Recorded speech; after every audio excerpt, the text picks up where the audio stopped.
The desert wind carried more than dust that night. It carried a secret that could destroy everything. Eliza Hartwell pressed one trembling hand against her stomach, the other gripping her torn skirt as she stumbled through the Arizona darkness. Somewhere behind her, gunshots cracked like thunder. Somewhere ahead, maybe nowhere at all, was safety. But the real danger wasn't the outlaws hunting cattle in the moonlight. It wasn't even being lost and alone, miles from town. The real danger was the truth she'd been hiding for 3 months, a truth that would ruin her the moment anyone discovered it. She was carrying Cole Bennett's child, and Cole Bennett was gone. If you want to see how a single night in the desert changed everything, stay with me until the end. Hit that like button and drop a comment telling me what city you're watching from. I want to see how far this story travels. The schoolhouse bell hadn't rung in Mesa Springs for 2 weeks, not since Eliza Hartwell stopped showing up to teach the children their letters. The town didn't know why. They whispered, of course, small towns always did, but they didn't know the truth. They thought maybe she'd taken ill. Maybe she'd gone back east where proper ladies belonged. Maybe she'd finally given up trying to civilize a place that didn't want civilizing. They were all wrong. Eliza was 3 miles outside town, crouched behind a cluster of prickly pear, watching a camp of men she didn't recognize pass a whiskey bottle around a fire. She'd been walking since sunset, trying to find the old mining road that led to the Carson Ranch. She'd gotten turned around somewhere near the dry creek bed, and by the time she realized her mistake, the moon was up, and these men were between her and any way back. Her hands shook as she pressed them against the rough fabric of her traveling dress. The same dress she'd worn the day she arrived in Arizona 6 months ago, all pressed and proper and foolish. It didn't fit the same way now. Nothing did. She'd been sick every morning for a month. At first she told herself it was the heat, the water, the dust that got into everything out here. Then she told herself it was nerves from being so far from Philadelphia, from everything she knew. Then she stopped lying to herself and started planning. The plan had been simple. Walk to the Carson Ranch. Find work as a housekeeper, maybe a tutor for their youngest. Stay quiet, stay out of sight, and when the time came, when her condition became impossible to hide, she'd move on. Maybe to California. Maybe to one of those mining camps where nobody asked questions and nobody cared about your past as long as you could cook or clean or do laundry. It wasn't much of a plan, but it was all she had. One of the men by the fire stood up, stretching. Eliza held her breath. He was looking in her direction, or seemed to be, though the darkness between them was thick enough that she couldn't be sure. Her heart hammered so hard she thought he might hear it. "Thought I heard something," the man said. "You've been hearing things all night, Dutch." Another voice, rough with whiskey. "Sit down." "Could be a coyote. Could be you're drunk." Laughter. The man called Dutch sat back down. Eliza waited until they were all focused on the fire again before she moved, slow and careful, backing away from the prickly pear and deeper into the desert. She'd gone maybe 20 yards when her boot caught on something. A root, a rock, she couldn't tell, and she went down hard. The impact knocked the wind out of her and sent a sharp pain through her side. For a moment she just lay there, stunned and terrified, waiting for shouts or footsteps. Nothing came. She pushed herself up slowly, testing her ankle. It hurt, but it held her weight. That was something. She brushed the dirt from her hands and realized she was crying. Not sobbing, just silent tears running down her face, cutting tracks through the dust on her cheeks. This was stupid. All of it. Coming to Arizona in the first place had been stupid, thinking she could teach children whose parents barely tolerated her Eastern accent and city manners. Thinking she could make a difference in a town that didn't want her kind of difference. And Cole? Thinking anything about Cole had been the stupidest thing of all. She'd met him her second week in Mesa Springs. He'd come into town with a string of horses he was selling to the livery, and she'd been standing outside the general store with an armful of books she'd ordered from back east. One of the horses had spooked at something, a rattlesnake maybe, or just a shadow, and Cole had handled it so smooth and easy it looked like dancing. She'd stood there watching, completely forgetting about her books, until one slipped from her arms and hit the dirt. He'd picked it up for her, handed it back with a half smile that made her stomach do something it had never done before. "Careful with that," he'd said, nodding at the book. "Dangerous things, books. Fill your head with all kinds of ideas." "I like ideas," she'd told him. "Yeah?" The smile had widened. "Me too." That was all it took. A smile. A few words. 3 months of stolen moments, rides out to the canyon on Sunday afternoons, conversations that lasted until the stars came out, kisses that made her forget every rule she'd ever been taught about what proper young ladies did or didn't do. She'd thought it meant something. She'd thought he felt the same wild, reckless thing she felt every time he looked at her. Then one morning he was gone. No goodbye. No note. Just gone. And the space where he'd been felt bigger than the whole Arizona sky. That was 2 months ago. 2 months of waking up sick and scared and angry. 2 months of watching her body change in ways she couldn't hide much longer. 2 months of knowing she'd ruined everything for a man who couldn't even be bothered to say goodbye. A gunshot split the night. Eliza froze. It had come from the direction of the camp, but it sounded wrong. Too close. Too sharp. Then another shot.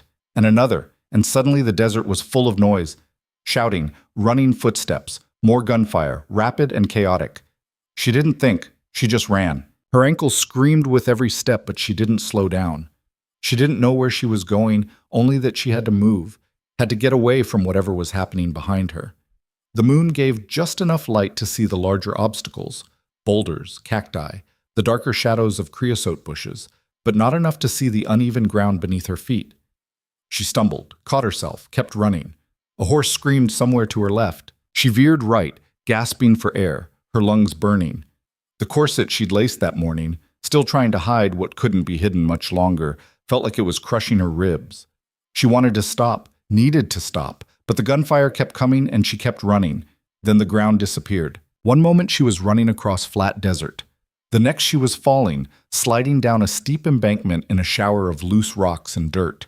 She hit bottom hard, landing on her side in what felt like a dry wash. The impact knocked every bit of air out of her lungs. She lay there gasping, waiting for her vision to clear, waiting for the pain to tell her if anything was broken. Above her, the sounds of chaos continued, gunshots, shouting, the thunder of horses moving fast. Slowly, carefully, she tested her limbs. Everything hurt, but everything moved. That was good. She pushed herself to sitting and immediately regretted it as a wave of dizziness washed over her. She pressed her hand against her stomach, a gesture that had become automatic over the past weeks. "Please," she whispered to the darkness, to whatever might be listening. "Please let this be okay." The baby, she'd started thinking of it as a baby now, not just a problem or a condition, was the only thing that mattered. Everything else she could survive. Losing her job, her reputation, her future. But not this. Not the tiny life that depended on her to keep it safe. The gunfire was fading now, moving away toward the hills. Eliza waited until she couldn't hear it anymore before she tried to stand. Her legs shook, but they held her. She looked around, trying to orient herself, but the wash looked the same in both directions, just sandy bottom and steep sides. She picked a direction and started walking. The wash wound through the desert like a snake, twisting and turning. Eliza followed it because it was easier than trying to climb out, and because she had no idea what she'd find if she did climb out. More men with guns, more empty desert. At least down here she was hidden. Her mind kept circling back to Cole. She hated that. Hated that even now, even after everything, he was the person she wanted. Not to save her, she was done waiting for that. But just to be here. To tell her it would be okay, even if it was a lie. She'd loved him. That was the worst part. Not the getting pregnant, not the being abandoned. It was knowing she'd actually loved him. Really, truly loved him in a way she'd never loved anyone. And it hadn't mattered at all. A sound stopped her. Not gunfire this time. Something else. Footsteps, maybe. Or hoofbeats. She pressed herself against the side of the wash, trying to make herself small, trying not to breathe. A shadow appeared above her, dark against the starlit sky. A horse. Someone on horseback, moving slow and careful along the rim of the wash. Eliza's heart pounded. She looked around frantically for somewhere to hide, but there was nothing.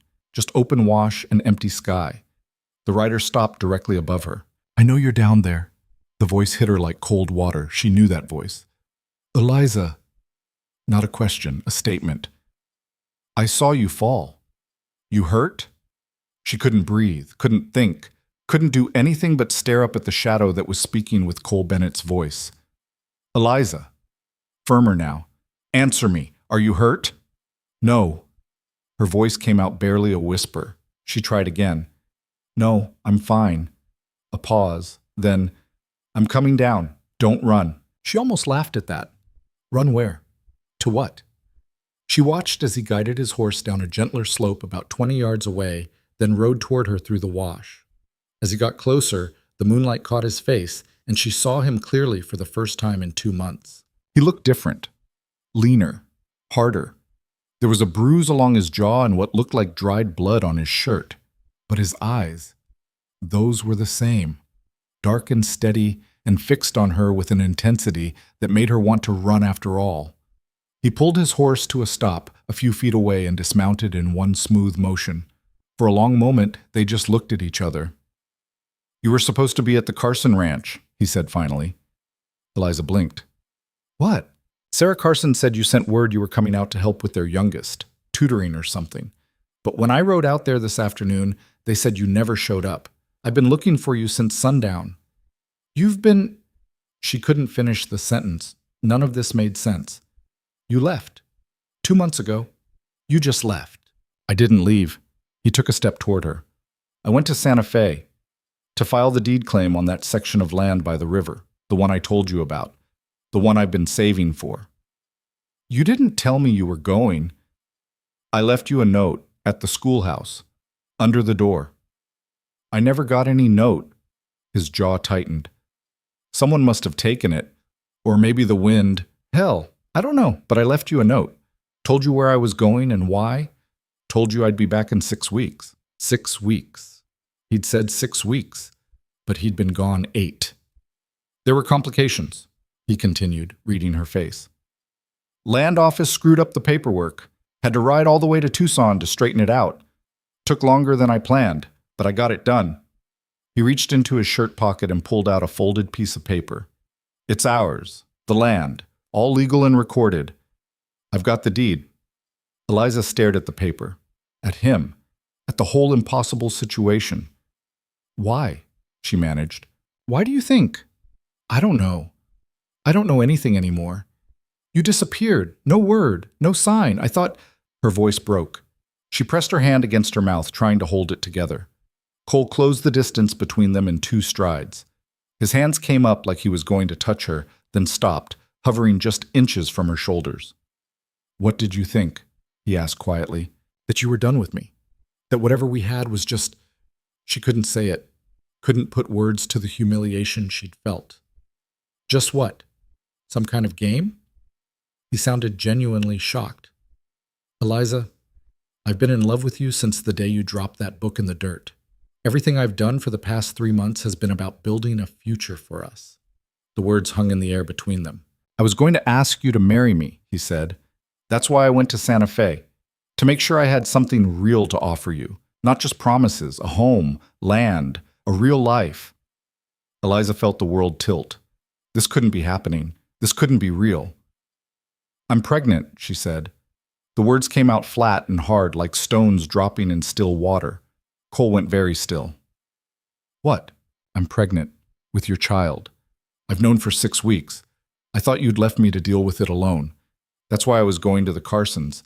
I thought maybe I could work for them until it became obvious. Then I'd move on somewhere else. Somewhere nobody knew me. She watched his face, waiting for shock or anger or rejection. Instead, something shifted in his expression, something that looked almost like relief. You're pregnant, he repeated. Yes. With my child. Yes. And you were planning to run off and raise it alone because you thought I'd abandoned you. What else was I supposed to think? A gunshot cracked somewhere in the distance, reminding them both that they were standing in an open wash in the middle of a desert where dangerous men were doing dangerous things. Cole's hand finally made contact with her arm. We need to move. Those men back there, they're cattle thieves. I've been tracking them for 3 days. They're headed for the border, and they won't think twice about killing anyone who gets in their way. He guided her toward his horse. Can you ride? Yes, I think so. Good. He mounted first, then reached down and pulled her up behind him in one smooth motion. She wrapped her arms around his waist, feeling the solid warmth of him, the reality of him. It still didn't feel real. He urged the horse forward, keeping to the wash for another 1/4 mile before finding a place where the sides had collapsed enough to climb out. Once they were on flat ground, he opened the horse up to a steady lope, heading east. Eliza held on and tried to process what had just happened. Cole was back. He hadn't left her. He'd been building a future for them. And now he knew about the baby. She had no idea what came next. They rode for maybe 20 minutes before Cole slowed the horse to a walk. They were in rougher country now, hills rising on either side of a narrow trail. He guided them into a small canyon and stopped near an overhang that formed a shallow cave. "We'll wait here until dawn," he said, dismounting. "Those men won't be able to track in the dark, and by morning, they'll be long gone." He helped her down, his hand steady on her waist. She stumbled a little when her feet hit the ground. The adrenaline was wearing off and everything hurt. Cole caught her, steadied her. "You said you were fine," he said, studying her face in the moonlight. "But you're limping." "I twisted my ankle when I fell into the wash. It's not bad." "Let me see." "Cole, let me see." She sat down on a flat rock near the cave entrance and let him examine her ankle. His touch was gentle, careful. When he pressed on a tender spot, she winced, and he immediately eased up. "Swollen," he said, "but probably not broken. We'll wrap it when we get to town." "We're going to town?" He looked up at her. "Where else would we go?" "I don't know. I thought maybe—" She didn't know what she thought.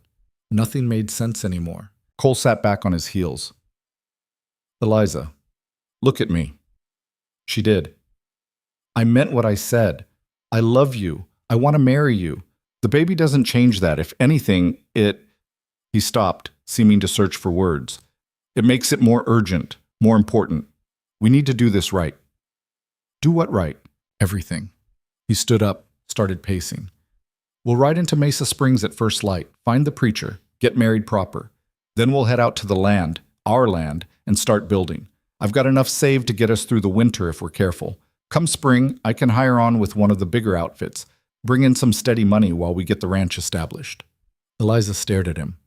"You've thought about this." "I've thought about nothing else for 3 months." "But you didn't know about the baby." "Didn't need to know. I wanted to marry you anyway." He stopped pacing and looked at her.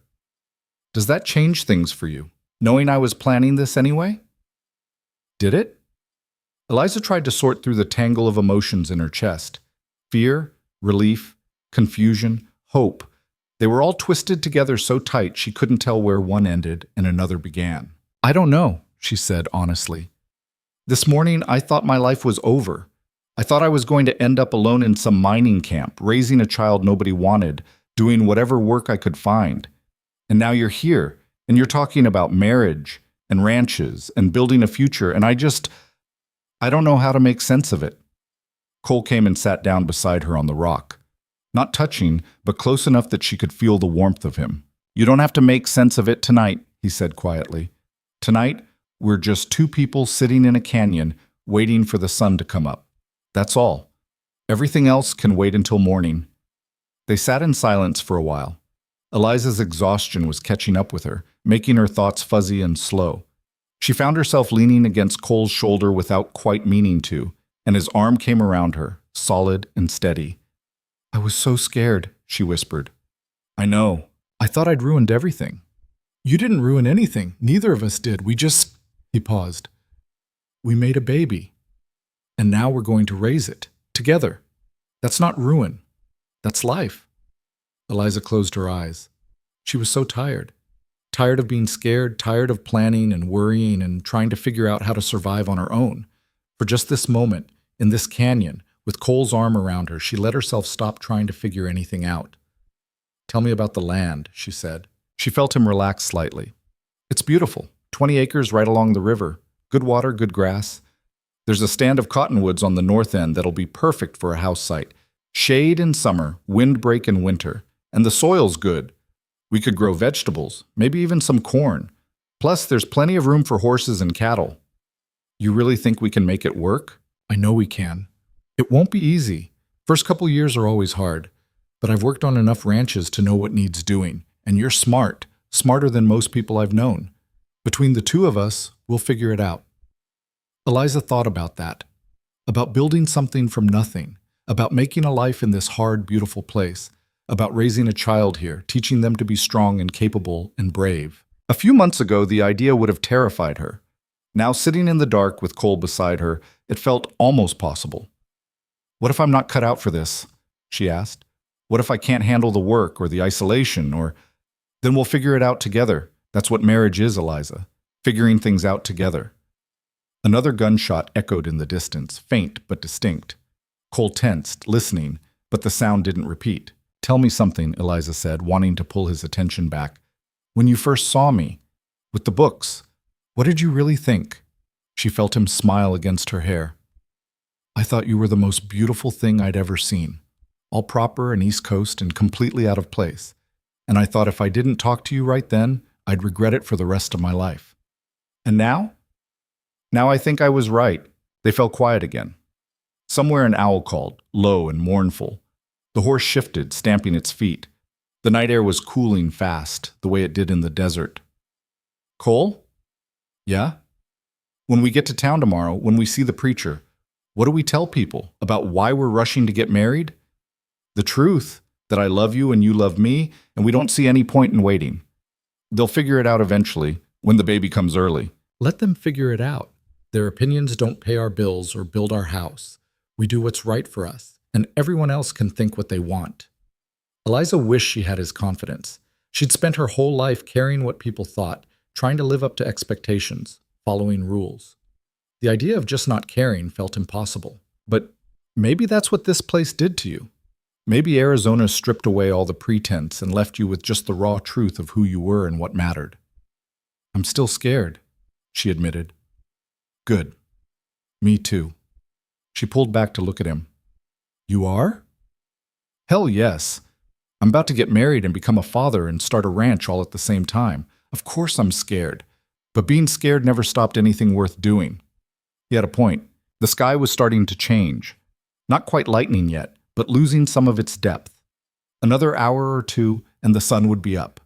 Another hour or two and they'd ride into Mesa Springs and change everything. Eliza thought about the schoolhouse bell that hadn't rung in 2 weeks. Thought about the students she'd been teaching, the orderly life she'd been trying to build. All of that was gone now, or would be soon. She'd never stand in front of that classroom again. Never be the respectable Miss Hartwell from Philadelphia. But maybe that was okay. Maybe there were other things worth being. "When we build the house," she heard herself say, "I want windows, lots of windows, so I can see the sky." Cole's arm tightened around her. "You can have all the windows you want. We'll build you the brightest house in the territory. And a garden. I want to grow things. We'll plant a garden. Vegetables, flowers, whatever you want. And books. I want to keep reading, keep learning. We'll order you books from back east, all the books you want." Eliza leaned back against him, letting herself imagine it. A house with windows, a garden, books, a child growing up surrounded by sky and space and possibility. It wasn't the life she'd planned when she came west. It was something else entirely. Maybe something better. The first real hint of dawn touched the eastern sky. Just a pale suggestion of light, but enough to know the night was ending. Cole stood up, offered her his hand. "Ready?" he asked. Eliza thought about everything that question meant. Ready to get married, ready to start a new life, ready to let go of fear and step into something unknown and uncertain and probably harder than anything she'd ever done. "Yes," she said, and took his hand. They rode into Mesa Springs as the sun cleared the horizon, painting the desert gold and red and impossible. The town was just starting to wake up, smoke rising from a few chimneys, a rooster crowing somewhere. Cole guided the horse straight to the church, a small adobe building at the end of the main street.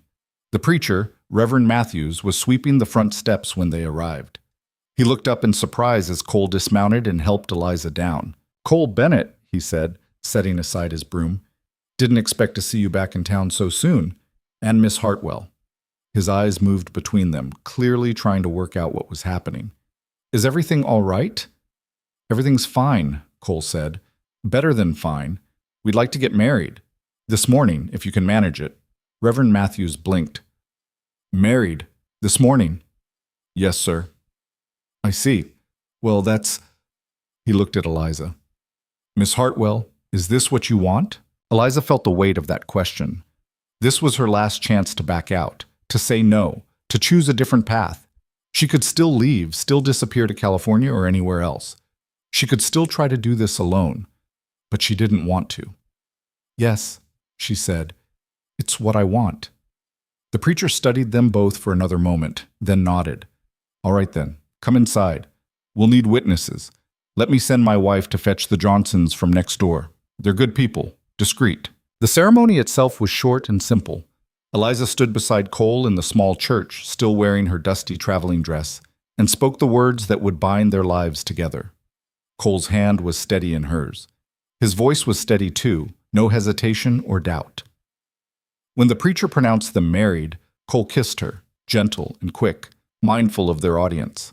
But his eyes held a promise of more to come, of a whole life stretching out ahead of them. They signed the register. The Johnsons congratulated them with cautious smiles, clearly curious about the sudden wedding, but too polite to ask questions. Reverend Matthews shook Cole's hand and kissed Eliza's cheek and told them he'd be praying for their happiness. Then they were outside again, standing in the morning sunlight as husband and wife. "What now?" Eliza asked. Cole looked at her, and something in his expression made her breath catch. "Now we go home," he said, "to our land, and we start building our life." He helped her back onto the horse, mounted behind her this time, so she could ride in front, more comfortable. As they turned to leave town, Eliza caught sight of a few faces in windows, people watching. She knew what they'd say, knew the gossip that would spread through Mesa Springs like wildfire. But Cole had been right. Their opinions didn't matter. Not really. What mattered was the land waiting for them, the house they'd build, the child they'd raise, the life they'd create together out of nothing but hope and determination and love. As they rode out of town, Eliza placed her hand over her stomach. Their child, growing safe and strong. She thought about the terror she'd felt just 12 hours ago, lost and alone in the desert. That person felt like someone else now, someone she'd left behind in that dry wash. This person, this Eliza Bennett, not Hartwell anymore, was someone new, someone who'd chosen to be brave instead of safe, someone who was riding into an unknown future with a man she loved and a child on the way and nothing but faith that it would somehow work out. The desert stretched before them, endless and harsh and beautiful. Somewhere out there was their 20 acres, their cottonwood trees, their future. Eliza leaned back against Cole's chest and watched the horizon, and for the first time in months, she wasn't afraid. The land looked different than Eliza had imagined, wilder, more raw.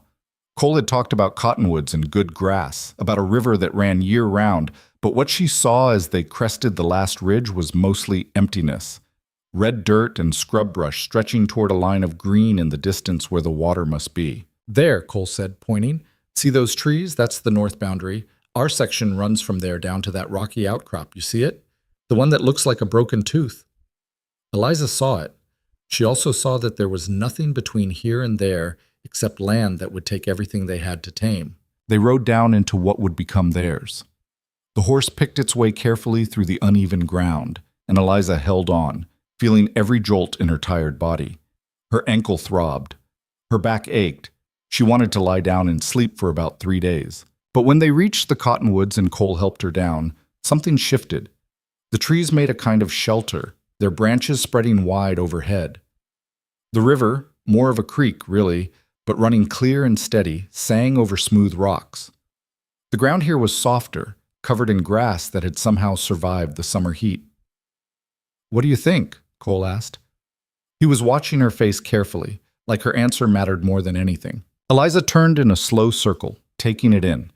The trees, the water, the endless sky. The complete and total absence of anything resembling civilization. "I think we're going to need a lot of lumber," she said.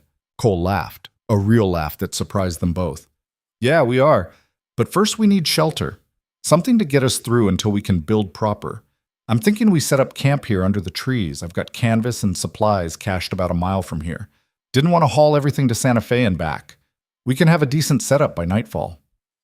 "You've been planning this for a while." "Told you, 3 months." He was already moving, that restless energy she recognized. Cole didn't sit still well, never had. He was always working, always doing, like stopping would give him too much time to think. "I'll get the supplies," he said. "You should rest. You've been on your feet all night." "I'm fine." "Eliza..." "I'm fine," she repeated, more firmly. And I'd rather help than sit here alone wondering if those cattle thieves are still around. He didn't argue, just nodded and mounted up again. Come on then. But if that ankle starts giving you trouble, you tell me. The cache was exactly where he'd said. A small cave in the hillside, carefully hidden behind brush. Inside was everything needed to survive. Canvas tarps, rope, tools, food stores, cooking gear, blankets. Cole had even thought to include a small camp stove. How did you get all this out here by yourself? Eliza asked, looking at the pile. Made 3 trips. Bought what I could in Santa Fe, brought it back in stages. He was already loading things onto the horse. Figured if I was going to ask you to live out here, I should at least make sure you wouldn't starve. They worked in silence, carrying everything back to the cottonwood grove. It took 4 trips. By the time they finished, the sun was high and hot, and Eliza's dress was soaked through with sweat. She couldn't remember the last time she'd eaten. Cole must have noticed because he said, "Sit. I'll make us some food." This time she didn't argue. She sank down in the shade and watched him work. He moved with the kind of efficiency that came from years of practice, building a small fire, heating beans and salt pork, making coffee that smelled like heaven. When he handed her a tin plate, she ate without tasting, just shoveling food in until the hollow feeling in her stomach eased. Better? He asked. Better. Good, because we've got work to do before dark. The work turned out to be setting up their temporary home. Cole strung canvas between the cottonwoods, creating a sheltered space that would keep out rain and wind. He laid out bedrolls and organized their supplies. He even rigged a privacy screen using an old blanket. Eliza helped where she could, but mostly she watched him. This was a different Cole than the one she'd known in Mesa Springs. That Cole had been charming, easy, full of stories and smiles. This Cole was focused and serious, every movement deliberate. This was the man who'd survived on his own in wild country, the man who knew how to turn nothing into something. "You're staring," he said without looking up from the rope he was tying. "I'm observing." "That what you call it? I'm trying to figure out if you're real, if any of this is real." He stopped working and looked at her. "It's real. I'm real.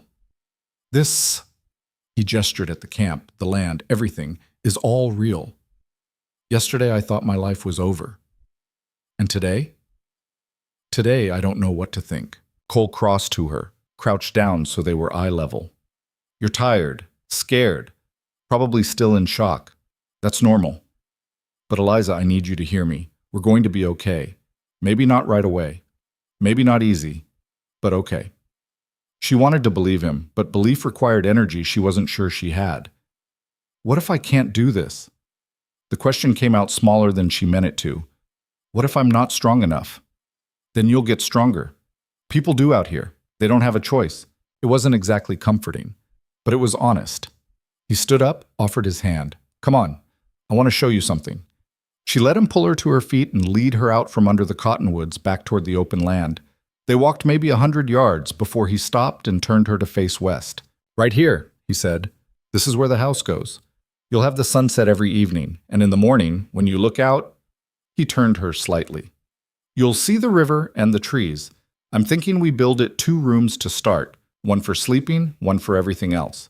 Then as we can afford it, we add on. Kitchen, extra bedrooms, maybe a proper parlor for your books." Eliza looked at the empty ground, trying to see what he saw. A house, a home, a life. How long will it take to build? To get it weather tight? If I work steady, maybe 6 weeks. To finish it proper, longer. But we'll be in before the baby comes. I promise you that. The baby. They hadn't really talked about that part. Hadn't talked about what it meant or what came next. "When?" Cole asked quietly. "When are you due?" Eliza did the math in her head. "February? Early February, I think. So we have time. Not a lot, but enough." He was quiet for a moment. "Are you scared about the birth?" "Yes." "The nearest town with a doctor is about 30 miles from here." "I know. There's a woman, Sally Brennan. She's a midwife, lives closer, maybe 15 miles. I'll ride out there next week, let her know to expect you come winter." The practicality of it felt surreal. They were standing in an empty field talking about doctors and midwives and a baby that wouldn't exist outside her body for another 6 months. "What if something goes wrong?" she asked. "Then we deal with it. But nothing's going to go wrong. You can't know that. No, and he admitted. I can't. But worrying about it now won't help anything. He had a point. She was already carrying enough worry without borrowing more from the future. They walked back to camp as the sun started its slide toward the horizon. Cole put together another meal. More beans, some hardtack, dried apples that were tough but sweet. They ate sitting on a fallen log, watching the light change across the land. Tell me about Santa Fe, Eliza said. What was it like? Cole shrugged. Bigger than Mesa Springs. Louder. Too many people for my taste. But the land office is there, so I didn't have much choice. Did it go smoothly? The filing? At first. Then some clerk noticed my paperwork was missing a signature from the territorial surveyor. Had to track him down in Tucson. Wait 3 weeks for him to get back and sign off. By the time I got everything sorted, I was nearly out of money and patience. Is that why you looked so rough when you found me? The bruise? His hand went to his jaw. Got in a fight the last night in Tucson. Some drunk decided I'd cheated him at cards. I hadn't even been playing cards. But he wasn't interested in facts. Did you win? The fight? Yeah, though the other guy might tell it different. He smiled slightly. Cost me a night in jail and a $5 fine, but the sheriff was reasonable about it. Let me go soon as I sobered up and paid. Eliza tried to picture it. Cole in a jail cell, bruised and angry and alone. It didn't fit with the careful, methodical man she was seeing now. You're wondering if you married a brawler, he said, reading her expression. I'm wondering who you are. I thought I knew, but now I'm not sure. I'm the same person I was in Mesa Springs. I'm different out here. This is where I make sense. In town, I'm always trying to fit into something too small. But out here, I can breathe. Eliza understood that. She'd felt suffocated in Mesa Springs too, trying to be the person they expected her to be. Prim and proper and endlessly patient with children who didn't want to learn. Do you think I'll make sense out here? She asked. I think you'll make sense wherever you decide to be. The sun touched the horizon, spilling red and gold across the sky. Eliza watched it sink, thinking about all the sunsets she'd see from this spot if they really did build here. Hundreds of them, thousands, maybe. We should sleep, Cole said as the last light faded. Tomorrow we start building, and it's going to be hard work. The sleeping arrangements felt suddenly awkward. They were married, legally married as of this morning, but they'd never spent a night together, never done any of the things married people did. Cole seemed to sense her tension. I set up 2 bedrolls, he said, gesturing to the canvas shelter. You take the one on the left. I'll be on the right. And Eliza, nothing has to happen tonight, or any night, until you're ready. We've got time. She nodded, grateful and embarrassed in equal measure. They settled in as full dark came on. The bedroll was surprisingly comfortable, thick wool blankets over a canvas ground cloth. Cole banked the fire and checked the camp one last time before lying down about 6 feet away from her. Cole? She said into the darkness. Yeah? Thank you for all of this, for not making me feel like I have to... You don't have to thank me for basic decency, Eliza. Still, thank you. She heard him shift, getting comfortable. Get some sleep. Morning comes early out here. But sleep didn't come easy. Eliza lay in the dark, listening to the unfamiliar sounds of the desert night. Insects she couldn't name, the river running over stones, wind in the cottonwood leaves. And underneath it all, Cole's breathing, steady and even. She'd married him. Actually married him. This morning, she'd been a single woman facing ruin, and tonight she was someone's wife, someone's future mother, someone trying to build a life in the middle of nowhere. The reality of it hit her all at once, and she had to press her hand over her mouth to keep from making noise. This was happening. This was her life now. Eliza, Cole's voice in the dark. You okay? I'm fine. You're crying. I can hear it. I'm not. But she was. Silent tears running down her face, soaking into the blanket. She heard him move, and then he was there beside her bedroll, not touching but close. Talk to me, he said. I don't know what to say. I don't know how to do any of this. Neither do I, but we'll figure it out. What if we don't? What if we fail? Then we fail, but at least we fail together. It should have been a terrible comfort, but somehow it wasn't. Somehow the idea of not having to do this alone made everything just a little bit more bearable. Cole reached out and found her hand in the dark, held it gently, his thumb rubbing small circles on her palm. "Sleep," he said. "Everything looks worse when you're tired." Eventually, she did sleep. Not well, not deeply, but enough. She woke to the smell of coffee and bacon. The sun was already up, painting everything gold. Cole was crouched by the fire, cooking breakfast like he'd been doing it all his life. Maybe he had. "Morning," he said when he saw her stirring. "How's the ankle?" She'd forgotten about her ankle. She flexed it experimentally, still sore, but better. "It'll do." "Good. Because we're going into town today." That got her attention. "What? Why?" "Need lumber, tools. Can't build a house without them." He handed her a cup of coffee. "I know you probably don't want to face Mesa Springs again so soon, but it can't be helped. Unless you want to stay here while I go?" The thought of being alone out here all day made her stomach tighten. "No. I'll come." They ate quickly and broke camp, or at least packed things away so nothing would be disturbed while they were gone. Cole saddled the horse and helped Eliza up, then mounted behind her. The ride to Mesa Springs took almost 2 hours. They didn't talk much. Eliza spent the time trying to prepare herself for the stares and whispers that were sure to come. The town looked exactly the same as when they'd left it yesterday morning, but everything felt different. They rode straight to the general store, and Cole helped her down before tying the horse to the rail. Inside, Samuel Porter was behind the counter, same as always. He looked up when they entered, and his eyebrows shot up. "Well," he said, "if it isn't the newlyweds, word spread fast about your wedding. Reverend Matthews's wife told half the town before noon yesterday." "I need lumber," Cole said, ignoring the comment. "Pine boards, mostly. You still selling at $3 per 100 board feet?" $4 now. Prices went up." $4, Cole repeated flatly. "Last month it was 3. Last month you weren't building a house." Porter smiled, not nicely.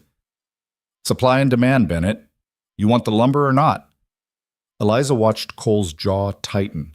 She could see him calculating, trying to figure out if he had enough money for what they needed at the inflated price. "How much you need?" Porter asked. "About 1,000 board feet to start, plus nails, tar paper, window glass if you've got it." Porter whistled low. "That's going to run you close to $70. You got $70? I've got 60. Then I guess you don't have enough lumber." The silence stretched tight. Eliza could feel the other customers in the store watching, listening. This was going to be the story they told over dinner tonight. Cole Bennett, trying to build a house with money he didn't have. "I'll take 800 board feet," Cole said finally, "and no window glass. We'll make do without it for now." "Suit yourself?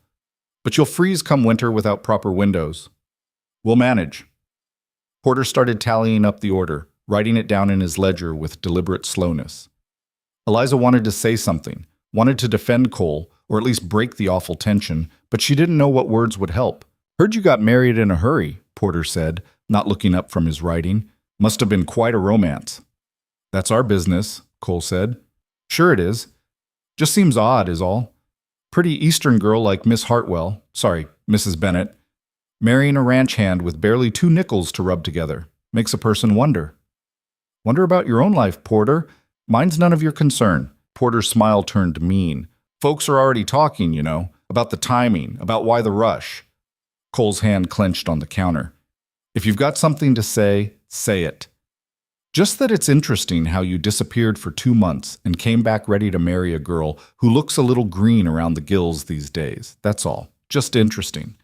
Eliza felt the blood drain from her face. They knew, or suspected. Either way, it was the same. "Our lumber," Cole said, his voice dangerously quiet. "You going to sell it to us or not?" Porter shrugged. "Sure, money's money. You can pick it up out back. I'll have my boy help you load it." Cole pulled out a leather pouch and counted out bills onto the counter. Eliza could see how little was left when he put it back in his pocket.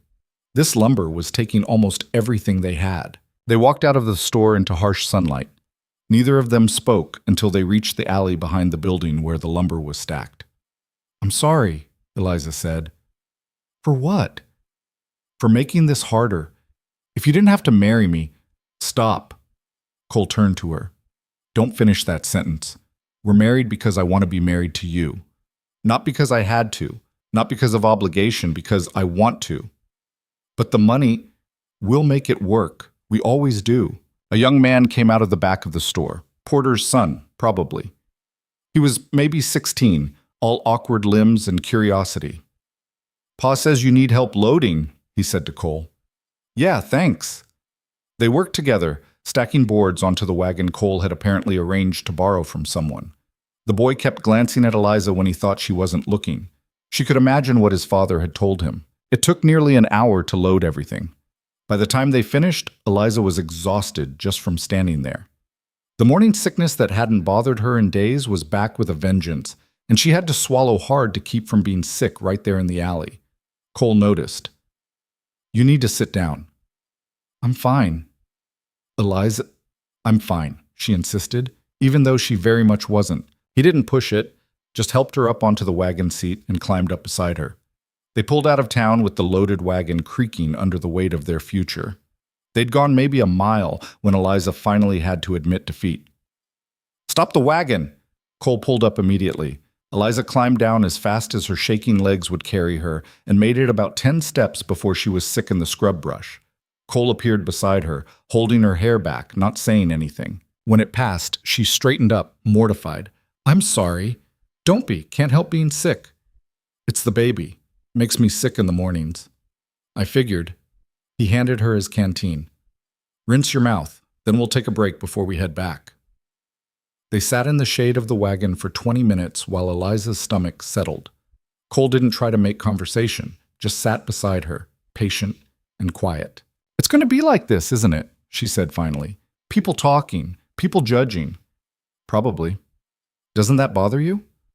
Used to, when I was younger. Now I figure people are going to talk no matter what you do. Might as well give them something worth talking about. Eliza almost smiled at that. You think we're worth talking about? I think we're going to build something that'll outlast every word they say about us. That's what matters. They made it back to the land by mid-afternoon. Unloading took even longer than loading had, and by the time they finished, Eliza could barely stand. Cole made her sit while he organized the lumber and supplies. Tomorrow we start building, he said. I'll frame out the floor first, get it level, then the walls. Roof last. What can I do? Rest. Eat. Keep your strength up. I need to help. You will help, but not today.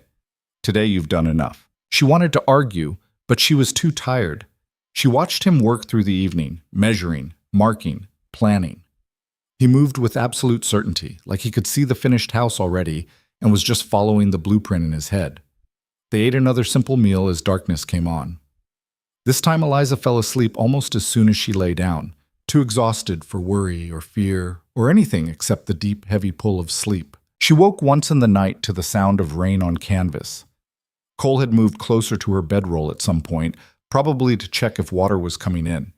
She could hear him breathing in the dark, steady and sure.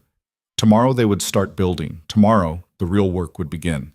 But tonight, she let herself just rest, just be, just exist in this strange new life she'd somehow found herself living. The rain kept falling, soft and steady, and Eliza closed her eyes and let it carry her back to sleep. The rain stopped before dawn, but it left the ground soft and the air clean.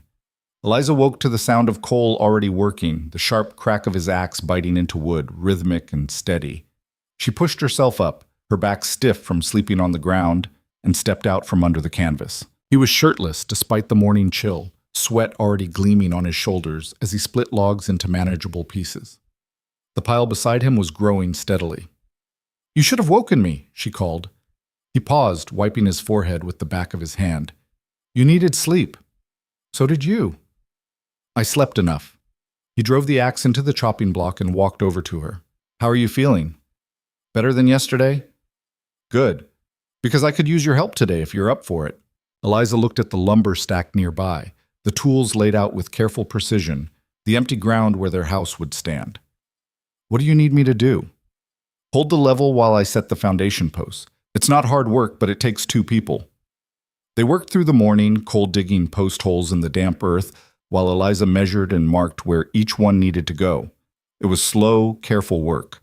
Every post had to be exactly right, or the whole house would sit crooked. My father built houses, Cole said at one point, breaking the silence. back in Missouri. He taught me young, said a man who could build was never without work. Is he still in Missouri? Dead. He and my mother both. Cholera, back in '68. I was 14. Eliza set down the measuring tape. I'm sorry. Cole shrugged, but there was tension in his shoulders. Long time ago. After they died, I worked for other builders for a few years. Then I headed west. Figured there was nothing keeping me there anymore. Do you miss it? Missouri? Sometimes. Mostly I miss being young enough to think everything made sense. He positioned another post, checking it with the level. Hold this steady while I pack the dirt in. They fell back into working rhythm. The sun climbed higher, turning the morning pleasant into afternoon brutal. Eliza's arms ached from holding things in place, and her face felt tight from sunburn she knew she'd regret tomorrow. By mid-afternoon, all 8 foundation posts were set. Cole walked the perimeter, double-checking everything, then nodded in satisfaction. Good. Tomorrow we frame the floor. Should take 2, maybe 3 days to get it solid. And then? Then walls, then roof, then we pray it holds together. You don't sound confident. I'm confident I can build it. Less confident about how well I can build it with what we've got. He looked at the lumber pile, clearly doing math in his head. We're going to be short. Even cutting corners, we don't have enough for everything I wanted to do. What can we cut? The second room, probably. We'll build 1 room for now, add on later when we have more money. He was quiet for a moment. I'm sorry. I know I promised you 2 rooms. 1 room is fine as long as it has a roof. It'll have a roof. Might leak a little until I can afford proper shingles, but it'll keep most of the weather out. Most of the weather. Eliza tried not to think about winter, about a baby being born in a 1-room cabin that leaked when it rained. Cole must have read her expression. Hey, we'll make it work. And next year when I can hire on with one of the bigger outfits for spring roundup, we'll have money for improvements. Better windows, a real stove, whatever you need. I don't need much. Maybe not. But you deserve more than I can give you right now. Eliza looked at him. This man who'd spent 3 months planning a future for her, who was building her a house with his own hands, who'd married her without hesitation when she told him she was pregnant. You're giving me plenty. Something shifted in his expression. He crossed to her, cupped her face in his rough hands, and kissed her. Not gentle this time. Hungry and desperate and real. When he pulled back, his forehead rested against hers. I'm trying so hard to do right by you. I know. Sometimes I wonder if it's enough. It's enough. He kissed her again, softer this time, then stepped back. We should eat something. Then I want to get the floor joists cut before dark. They ate cold beans and stale bread, sitting in the shade of the cottonwoods. The food was terrible, but Eliza was too hungry to care. She'd need to figure out cooking soon, real cooking, not just heating tins over a fire. But that was a problem for another day. Cole worked until the light failed, measuring and cutting boards with intense focus. Eliza helped where she could, but mostly she watched him work. There was something almost meditative about it. The way he measured twice, cut once, checked everything with the level. No wasted motion, no mistakes. My father used to say building a house is like raising a child, he said, not looking up from his work. Every piece matters. Every decision you make early on affects everything that comes after. Seems like a lot of pressure. It is, but it's good pressure, keeps you honest. He set down the saw and flexed his hands, working out the cramps. You thinking about the baby? Always. Hard not to. Scared? Terrified. Cole nodded. Me too. I keep trying to imagine it, being someone's father, teaching them things, keeping them safe. And I don't know if I'm going to be any good at it. It was the most vulnerable she'd heard him sound. Eliza moved closer, sat down beside him on the half-built floor frame. I don't think anyone knows if they'll be good at it, she said. Not until they try. Yeah, but most people don't start by building a house in the middle of nowhere with barely enough money to survive. Most people don't love each other the way we do. He looked at her. You think we love each other? Really?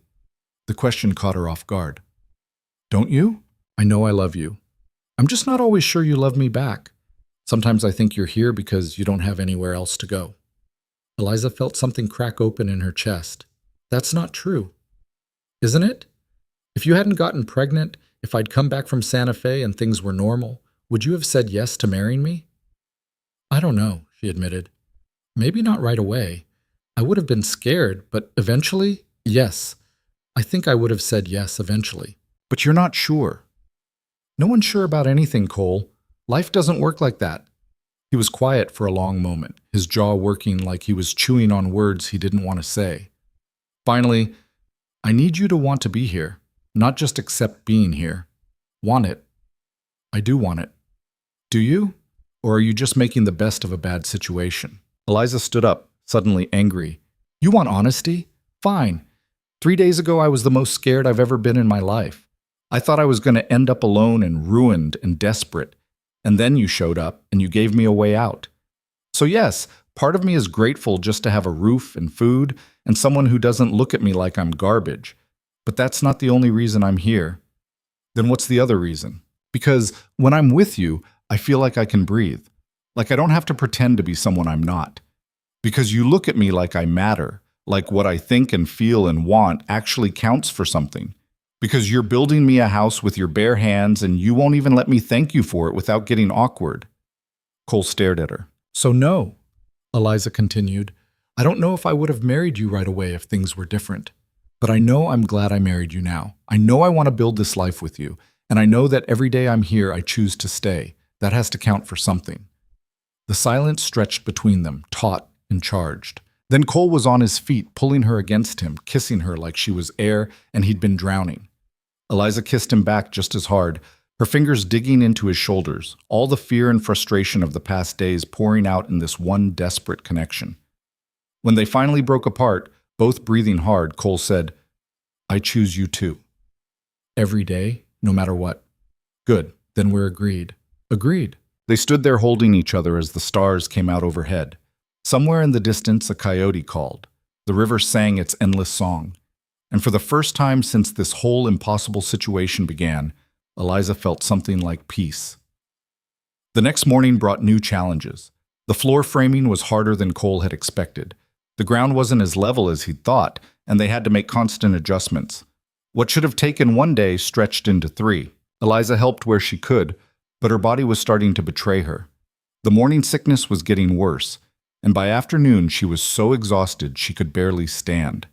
Cole finally made her stop working and just rest.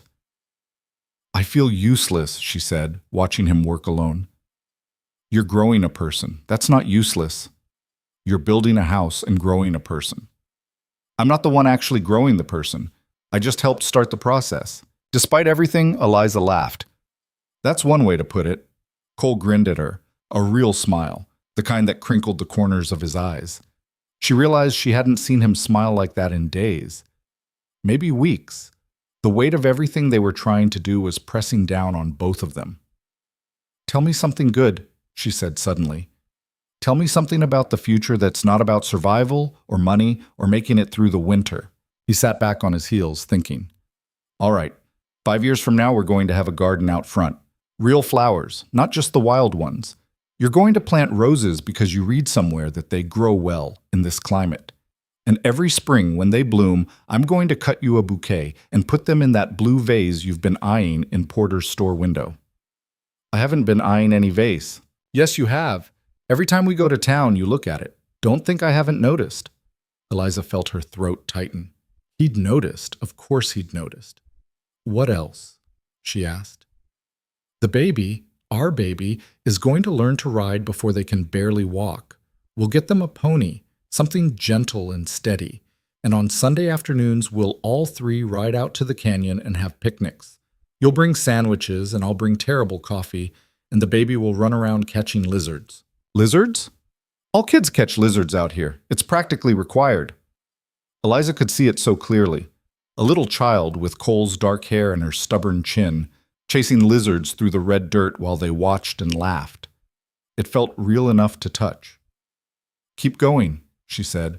We're going to host dances. Once a month, maybe. Invite all the neighbors.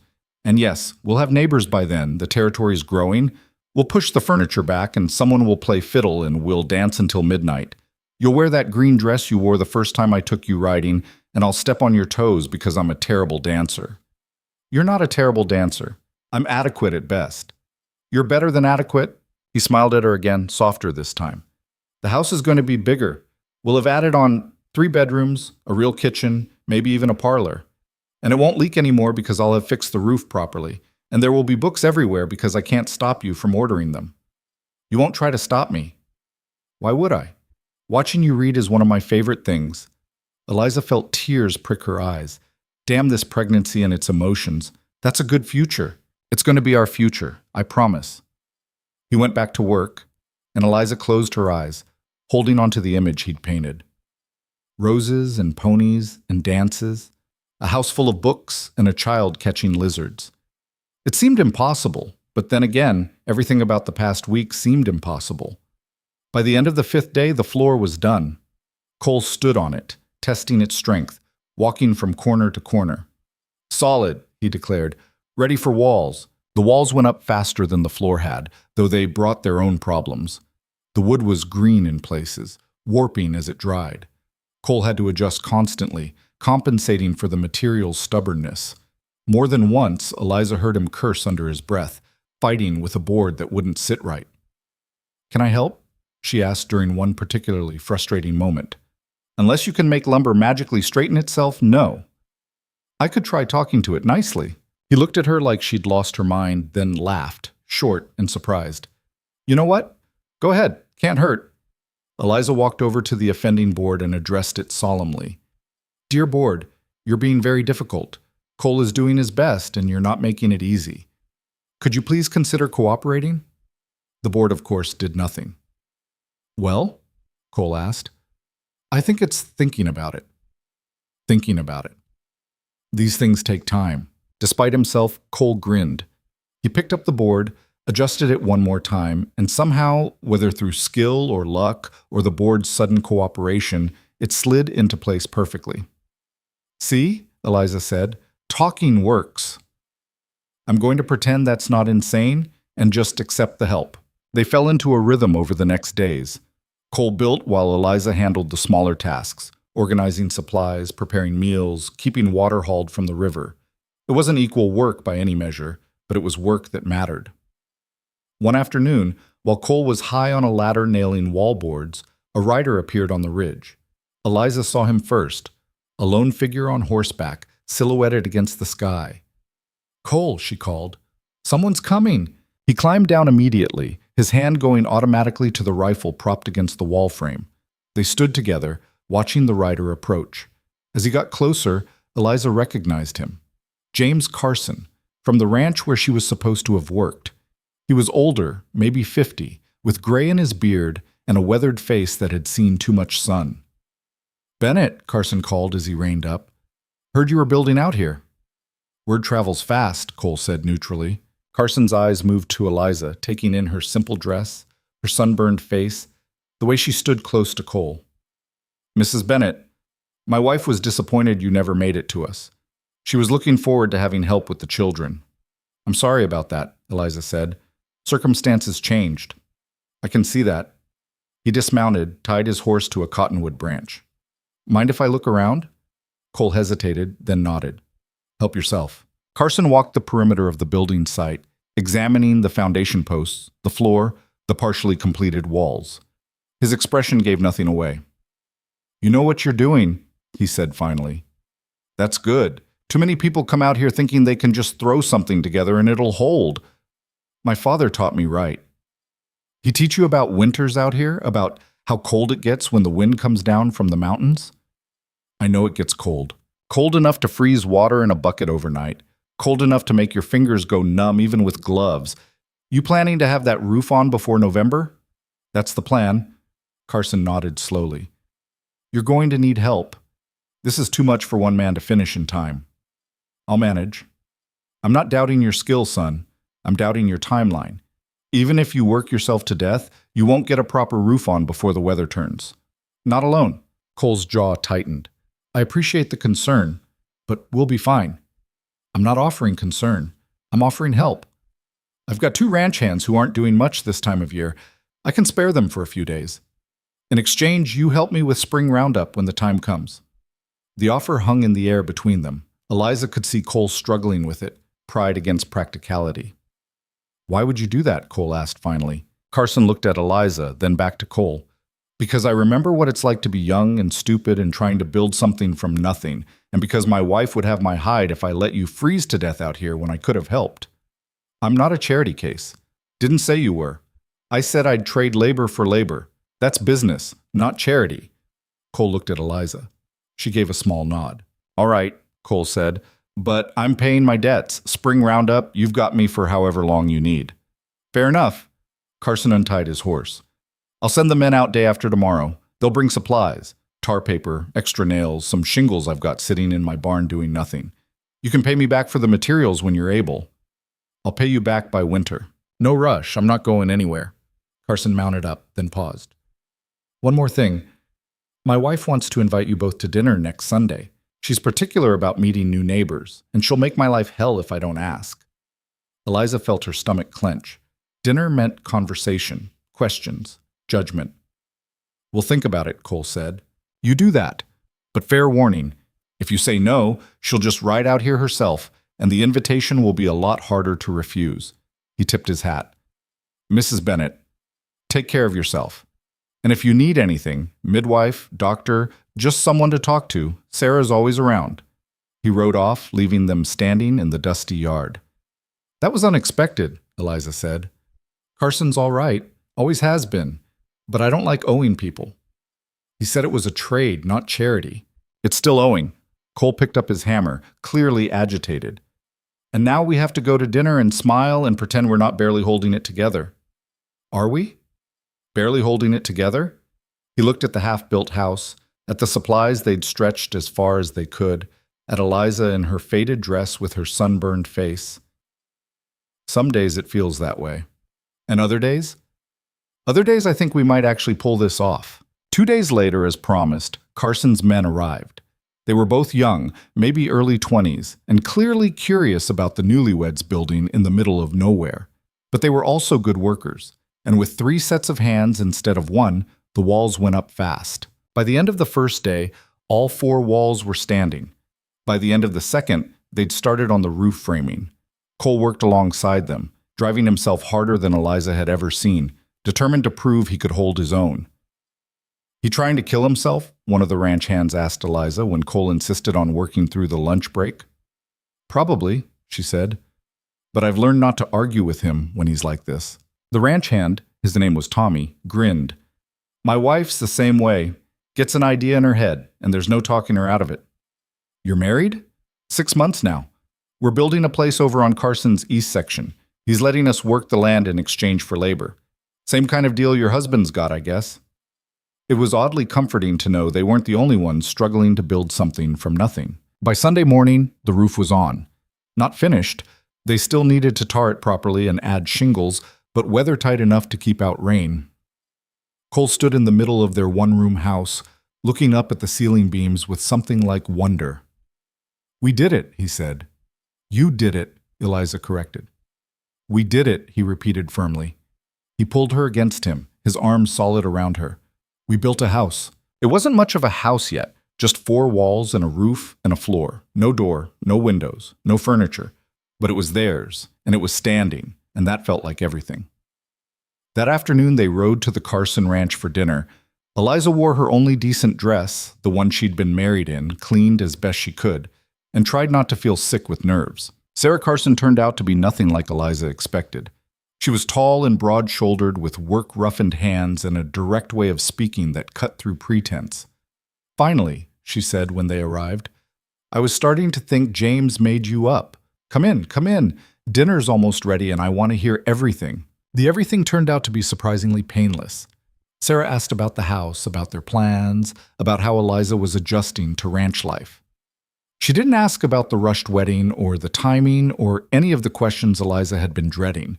Instead, over plates of beef stew and fresh bread, she talked about her own early years on the ranch, about the mistakes they'd made, the hardships they'd survived, the ways they'd learned to adapt. First winter nearly killed us, she said matter-of-factly.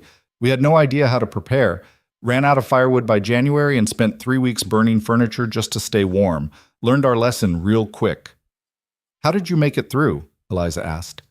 Stubbornness, mostly, and help from neighbors when we were too proud to ask for it. Sarah looked pointedly at Cole. Pride's a luxury out here. Sometimes you take the help and say thank you. Cole had the grace to look embarrassed. Yes, ma'am.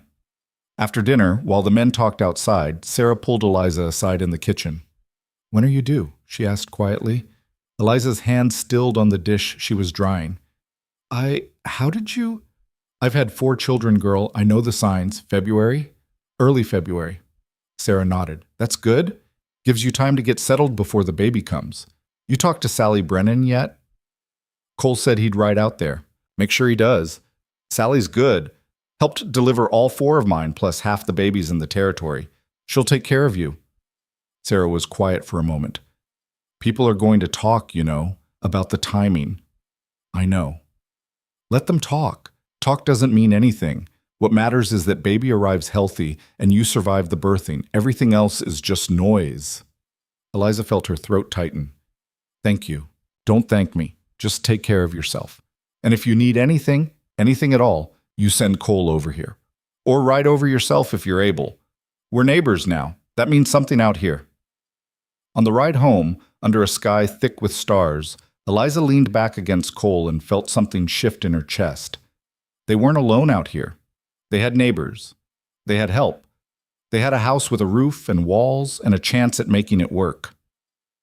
You were right, she said. About what? About this being enough. About us being able to do this. Cole's arms tightened around her. We haven't done it yet. Still got a long way to go. I know, but for the first time, I actually believe we might make it. The house was dark when they arrived, but it was theirs. Their walls. Their roof. Their future taking shape in wood and nails and sheer stubborn will. They had made it this far. Whatever came next, they would face it together. The first real cold came in late October, sweeping down from the mountains with a bite that made Eliza's fingers ache even inside the house. Cole had finished the door 2 weeks earlier, rough pine that didn't quite fit the frame, leaving gaps that let in wind and dust. He'd stuffed rags in the cracks, but it wasn't enough. I need to ride into town, he said one morning, his breath visible in the cold air. Get more supplies before the first snow hits, tar paper for the walls. Maybe some glass if Porter's price has come down. It won't have, Eliza said. She was wrapped in both their blankets, still shivering. He knows winter's coming. He'll charge more, not less. Probably. But we need it anyway. Cole was pulling on his coat, checking the pockets for the money they'd been hoarding. I'll be back by nightfall. You going to be all right here alone? Eliza wanted to say yes, wanted to be the kind of wife who didn't need constant watching. But the truth was, being alone in this half-finished house in the middle of nowhere terrified her. I'll be fine, she said anyway. Cole studied her face, clearly not believing it. I could wait. Go tomorrow instead. And tomorrow you'll say the same thing. Just go. The sooner you leave, the sooner you're back. He crossed to her, kissed her forehead. Bar the door after I leave. Don't open it for anyone except me. And if you hear anything strange, anything at all, you get the rifle and you don't hesitate. You're scaring me. Good. Scared keeps you alive. He kissed her again properly this time. I love you. I'll be back before dark. She watched him ride out, the horse's hoofbeats fading into silence. Then she was alone with the wind and the creaking walls and her own spiraling thoughts. The morning passed slowly. Eliza tried to keep busy, sweeping the floor that didn't need sweeping, reorganizing their meager supplies, mending a shirt that barely needed mending. Anything to keep her hands occupied and her mind from wandering to all the things that could go wrong. By midday, she gave up on productivity and just sat by the small stove Cole had scrounged from somewhere, feeding it precious wood and trying to stay warm. Her belly was starting to show now, a small curve that she couldn't hide anymore. 4 months along, maybe a little more. The baby moved sometimes, little flutters that might have been her imagination, except they were getting stronger. She pressed her hand against her stomach. It's just us today, she said aloud. Talking to the baby had become a habit, something to fill the silence. Your father's gone to town. He'll be back soon. He always comes back. A sound outside made her freeze, not wind, not an animal. Footsteps, deliberate and human. Eliza's heart hammered. She stood slowly, quietly, and reached for the rifle Cole had left propped by the door. Her hand shook as she checked that it was loaded. A knock. 3 sharp raps on the rough wood. Mrs. Bennett? a woman's voice, familiar but unexpected. It's Sarah Carson. I saw Cole riding toward town and thought I'd check on you. Relief flooded through her so fast she felt dizzy. Eliza set down the rifle and opened the door.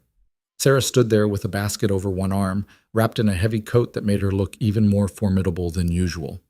You going to invite me in, or are we having this conversation in the cold? Sorry. Yes. Come in. Eliza stepped aside, suddenly aware of how bare the house was.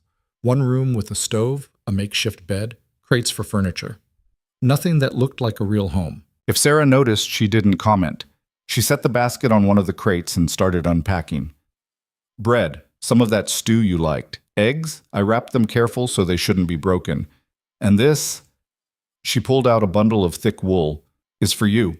Old blankets from our house. They're worn, but they're warm. I can't take these. You can and you will. I've got more than I need, and you're sleeping in a house that's colder than a January creek. Sarah looked around, taking in the gaps in the walls, the thin door, the lack of proper insulation. He's doing his best, your husband, but his best isn't quite enough yet, is it? Eliza felt defensive rise in her chest. We're managing.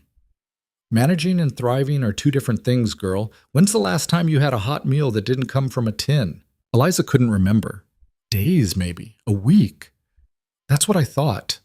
Sarah moved to the stove, poked at the fire. This isn't burning hot enough. You're trying to conserve wood. We don't have much. James will send over a cord. Don't argue. It's already decided. You can't freeze to death trying to save money. Cole won't like charity. Then don't call it charity. Call it neighborly help. Call it an investment in not having to dig 2 graves come spring. Call it whatever makes his pride feel better. But girl, you take the help. Eliza sat down heavily on the bed. She was so tired of being strong, of pretending everything was fine when it clearly wasn't. I don't know how to do this, she said quietly. Any of this. I don't know how to live out here. I don't know how to cook over a fire or keep warm without proper walls or survive a winter in the middle of nowhere. And the baby, her voice cracked, the baby's going to be born in February and we're barely ready for November. Sarah was quiet for a moment. Then she sat down beside Eliza, her solid presence somehow comforting. You know what I learned my first year out here? Sarah said. That nothing's ever ready. Not really. You do the best you can with what you've got, and then you pray that's enough. Most of the time it is. Sometimes it's not. But you keep going anyway because what else are you going to do? What if it's not enough? What if something happens to the baby or to Cole or... Then you deal with it when it happens, not before. Borrowing trouble from tomorrow just means you suffer twice. Sarah stood up, all business again. Now, I'm going to teach you how to make proper stew on that stove, and you're going to eat a real meal, and then we're going to talk about what you need before this baby comes. They spent the afternoon cooking together. Sarah showed her how to manage the temperamental stove, how to make food stretch, how to preserve what little they had. It was practical knowledge, the kind that kept people alive out here. You'll need clean cloth for the birth, Sarah said as they worked. Lots of it. And you'll need to boil water. Sally will want hot water and plenty of it. Do you have a basin, something big enough for washing? I think so. Cole got one in town last month. Good. Keep it clean, and make sure you've got lanterns ready. Babies don't care if it's day or night when they decide to come. You'll need light. Eliza listened, trying to absorb everything. It felt overwhelming, all these details she'd never considered. What if I can't do it? She asked. What if I'm not strong enough? Sarah looked at her directly. You're stronger than you think. I've seen it. The way you work beside Cole even when you're exhausted. The way you're making a home out of nothing. That takes strength. That's just survival. Survival is strength. Don't let anyone tell you different. They were finishing the stew when they heard a horse approaching. Eliza tensed automatically, but Sarah just smiled. That'll be your husband. Probably loaded down with half the general store knowing him. Cole appeared in the doorway moments later, his arms full of packages, looking surprised to find them there. Mrs. Carson. Cole. Sarah nodded at him. I was just teaching your wife how to cook something that won't poison you both. You're welcome. Despite everything, Cole smiled. Much appreciated. Sarah gathered her things. James will send wood over tomorrow. Don't argue, it's already settled. And we'll see you both for Sunday dinner next week. Eliza needs to get out of this house before she goes mad. After she left, Cole set down his packages and pulled Eliza into his arms. You okay? Better now. She brought food and blankets. Good. He was quiet for a moment, his chin resting on top of her head. I don't like leaving you alone. Not when you're pregnant? You can say it. Not when you're pregnant, he finished. And not when winter's coming and 100 other things could go wrong. Then don't leave me alone. I have to. We need supplies. We need money. Come spring, I'm working Carson's roundup, and that means being gone for days, maybe weeks. Eliza pulled back to look at him. Then we'll figure it out, same as we figure out everything else. Cole kissed her, then started unpacking his purchases. Tar paper, like he'd promised. Nails. Some kind of sealant for the walls. And at the bottom of one package, wrapped carefully in brown paper, was glass. 4 small panes. Windows, he said. Not big ones, but enough to let in light. Eliza felt tears prick her eyes. Damn these pregnancy emotions. You said we couldn't afford them. Porter came down on his price. Turns out his wife had words with him about gouging newlyweds. Cole's expression was wry. Guess Sarah Carson's not the only one looking out for us. How much did it cost? Don't worry about it. Cole, I said don't worry about it. We'll make it work. Over the next week, Cole installed the windows and finished weatherproofing the walls. The house transformed from a bare shelter into something that almost felt livable. The gaps around the door were sealed. The walls stopped letting in quite so much wind, and the windows, those small panes of glass, let in precious light that made the single room feel less like a cave. Eliza made curtains from an old sheet Sarah had given her, hanging them with twine. They were crooked and simple, but they were theirs. It's starting to look like a home, she said one evening, standing in the middle of the room and surveying their work. Cole came up behind her, wrapped his arms around her, his hands settling on her growing belly. Our home. Our very cold home. I'm working on that. Give me another week and I'll have the stove venting properly. Should hold more heat. They'd fallen into a rhythm, the two of them. Working together during the day, talking through the evenings, sleeping close for warmth at night. It wasn't the life Eliza had imagined for herself back in Philadelphia, but it was becoming something she couldn't imagine living without. The first snow came on a Tuesday, light flurries that melted as soon as they touched the ground. But it was a warning of what was coming. We need more firewood, Cole said, staring out the window at the falling snow. A lot more. What Carson sent won't last the winter. Can we afford to buy more? Not at what they'll charge this time of year, but there's dead timber up in the hills. I can cut and haul it myself. That'll take days. Gotta be done. He was already planning, she could see it in his eyes. I'll start tomorrow. Work dawn to dusk while the weather holds. He kept his word. Every day he'd ride out before sunrise and come back after dark, exhausted and covered in sawdust, the wagon loaded with logs. Eliza would have dinner waiting. She'd gotten better at cooking, or at least better at not burning things. You're going to kill yourself, she said one night as he limped in, clearly in pain. Just sore. I'll be fine. You're not fine, your hands are bleeding. He looked down at his palms, raw from handling rough wood all day. They'll heal. Let me wrap them. Eliza, sit down and let me wrap your hands, Cole Bennett, or I swear I'll make you sleep outside with the horse. Despite his exhaustion, he laughed. Yes, ma'am. She cleaned his hands with water heated on the stove, wrapped them in strips of cloth torn from another old sheet. His fingers were calloused and scarred, the hands of a man who worked hard for everything he had. Thank you, he said quietly. For what? For not complaining. For making this place feel like somewhere worth coming home to. He paused, for choosing me, even when it's hard. Eliza kissed his bandaged knuckles. It's not that hard. Not when you're here. But she was lying, and they both knew it. It was hard. Every day was hard. The cold, the isolation, the constant worry about money and supplies and whether they'd make it through the winter. The fear of what would happen when the baby came. November turned brutal. The snow that had been occasional flurries became steady falls that left drifts against the house. Cole worked himself ragged trying to stockpile enough wood. Eliza did what she could, cooking, mending, trying to keep the house warm with their limited resources. One morning she woke to find Cole already gone. No note, no explanation, just gone. The horse missing from where he usually tied it. Panic clawed at her throat. She forced it down, forced herself to be practical.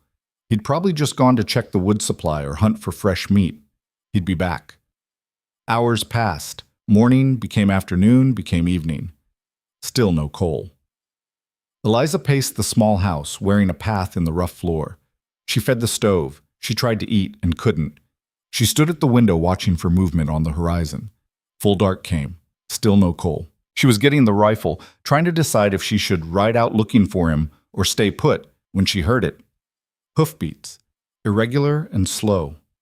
She yanked open the door. Cole was there, slumped in the saddle, the horse walking at barely a crawl. Even in the dim light from the house, she could see blood on his shirt. "Help me," he said, and then he was falling. Eliza caught him as best she could, his weight nearly taking them both down. "What happened? Cole? What happened?" "Stupid," he mumbled. "Axe slipped, cut my leg." She managed to get him inside, half dragging, half carrying him to the bed. His left leg was soaked with blood, his pants torn from mid-thigh down. "How long ago?" she demanded, her hands already reaching for scissors to cut away the fabric. "This morning. Maybe 8. I wrapped it, but the bleeding wouldn't stop, and I couldn't." He was fading, his skin pale and clammy. Eliza cut away his pants and nearly gasped. The gash ran from his knee nearly to his hip, deep and ragged. He tried to bandage it with strips of his shirt, but they were soaked through. She'd never treated a wound like this, never even seen one. But standing there frozen wouldn't help him. "Stay with me," she said firmly. "Cole, look at me. Stay awake." She ran for the water basin, for clean cloth, for anything that might help. Her hands shook as she cleaned the wound, trying to see how deep it went. Deep enough that she could see muscle. Deep enough that it needed stitching. She didn't know how to stitch a wound, but she knew how to sew. And right now that would have to be enough. "This is going to hurt," she warned. "Already hurts," Cole muttered. She threaded a needle with the thinnest thread she had, held it over a candle flame to clean it. Then, before she could talk herself out of it, she started stitching. Cole made a sound between a grunt and a scream, his hand clenching the bed frame so hard the wood creaked. But he didn't pull away. "I'm sorry," Eliza said, her voice breaking. "I'm so sorry." "Not your fault. Keep going." She stitched through tears, each pull of thread making her stomach turn. But she kept going because stopping wasn't an option. By the time she finished, her hands were covered in his blood, and she was shaking so hard she could barely tie off the thread. She cleaned the wound again, wrapped it in the cleanest cloth she had, then collapsed beside the bed. "Done?" Cole asked weakly. "Done." "Good." His eyes were already closing. "You did good." "I don't know what I'm doing." "Neither do I. But we're still here." She sat with him through the night, changing the bandage when blood seeped through, checking his fever, making sure he kept breathing. By morning, he was sleeping more naturally, the pallor gone from his face. Sarah appeared mid-morning, somehow knowing they needed help. She took one look at the situation and immediately took charge. "You stitched this yourself?" she asked, examining the wound. "I didn't know what else to do." "You did fine. Better than fine. Probably saved his leg, maybe his life." Sarah rewrapped the wound with practiced efficiency. "He needs rest, at least a week, probably 2 before he should be moving around much. And someone needs to watch him for infection." "I can do that." "I know you can, but you shouldn't have to do it alone." Sarah stood up, all business. "I'm sending Tommy over. He'll handle the heavy work, firewood, water, anything that needs doing. You focus on keeping Cole alive and yourself healthy." "I can't ask you to—" "You're not asking. I'm telling. This is what neighbors do." True to her word, Tommy showed up that afternoon with a wagon full of supplies. He chopped wood, hauled water, even brought fresh meat from a deer he'd shot. "Mrs. Carson says I'm to help however you need," he said. "So you just tell me what to do." Over the next week, Eliza learned things she'd never wanted to know. How to clean a wound without making it worse. How to spot signs of infection. How to keep someone comfortable when they were in pain. How to function on almost no sleep because she was too terrified to close her eyes in case something went wrong. Cole fought the injury hard, pushing himself to get up too soon, frustrated by his own weakness. "Stay in bed," Eliza ordered when she caught him trying to stand 3 days in. I need to. You need to heal. Tommy's handling everything else. I should be the one handling it. Well, you can't. So lie down and let me change that bandage before you tear the stitches. He glared at her but obeyed. The wound was healing slowly. No sign of infection yet, which was a miracle given how she'd stitched it. I'm sorry, Cole said as she worked. This wasn't how things were supposed to go. Nothing's how it's supposed to go, but we're managing. You shouldn't have to manage. You should have. He stopped, frustrated. You deserve better than this. Eliza looked at him directly. What I deserve is a husband who doesn't bleed to death in the woods. Everything else we can figure out. You're not scared? I'm terrified, but that doesn't change what needs doing. By the second week, Cole was moving around the house, limping heavily but upright. The wound was closing, the stitches holding. Tommy stopped coming daily, though Sarah still checked in every few days. You did well, she said during one visit, examining Cole's leg. Most people panic when something like this happens. You kept your head. I didn't feel like I kept my head. I felt like I was falling apart. Falling apart and keeping going are not mutually exclusive. Out here, you do both at the same time. December arrived with serious cold, the kind that made the house feel like it was barely standing between them and the elements. But they had wood now, enough to last through winter if they were careful. They had food. They had each other. And slowly, carefully, they had hope. Next year will be better, Cole said one evening. They were sitting close to the stove, his arm around her, her head on his shoulder. You keep saying that, but... 'Cause it's true. Next year we'll have money from the roundup. We can add on to the house, buy a real stove, maybe even get some livestock started. Build something real. Eliza rested her hand on her belly, where the baby was moving more noticeably now. We're already building something real. Cole's hand covered hers. Yeah, we are. Outside, wind howled and snow fell. But inside their small house, with its crooked curtains and sealed walls, with the stove burning warm and the windows keeping out the worst of the cold, Eliza felt something she hadn't felt in months. Safe. Not perfectly safe. Not without worry or fear or doubt. But safe enough. Held together by rough walls and rougher love and the stubborn refusal to give up. They'd made it this far. The baby would come in February. Spring would follow. And somewhere beyond that was the future Cole kept describing, the one with roses and dances and a life worth living. For now, this was enough. This house. This man. This moment of warmth in the middle of winter. It had to be enough. It was all they had. Christmas came and went with little ceremony. They had no money for gifts, no energy for celebration. Cole's leg was healing but still weak, and Eliza was 7 months pregnant, moving slowly through a world that felt increasingly foreign to her own body. Sarah brought them a small ham and some preserves. Don't look at me like that, she said when Eliza's eyes filled with tears. It's Christmas. Everyone deserves something decent to eat. They shared the ham on Christmas evening, sitting close to the stove while wind rattled the windows. It was the best meal they'd had in months, and Eliza savored every bite. Next Christmas will be different, Cole said. Same promise he always made. Next year, next season, next everything. Next Christmas we'll have a baby, Eliza said. The reality of it still felt impossible sometimes. Cole's hand found hers across the makeshift table. Yeah, we will. Are you scared? Out of my mind. The honesty surprised her. Cole rarely admitted fear about anything. Me too, she said. They sat in silence, the weight of what was coming settling over them like the snow outside. In 6 weeks, maybe 8, their lives would change completely. There would be another person depending on them, trusting them to know what they were doing when they barely knew themselves. January arrived bitter and cruel. The cold was relentless, seeping through every crack, turning their breath to fog even inside the house. Cole had recovered enough to move around, though he still limped, and he threw himself back into work with desperate energy.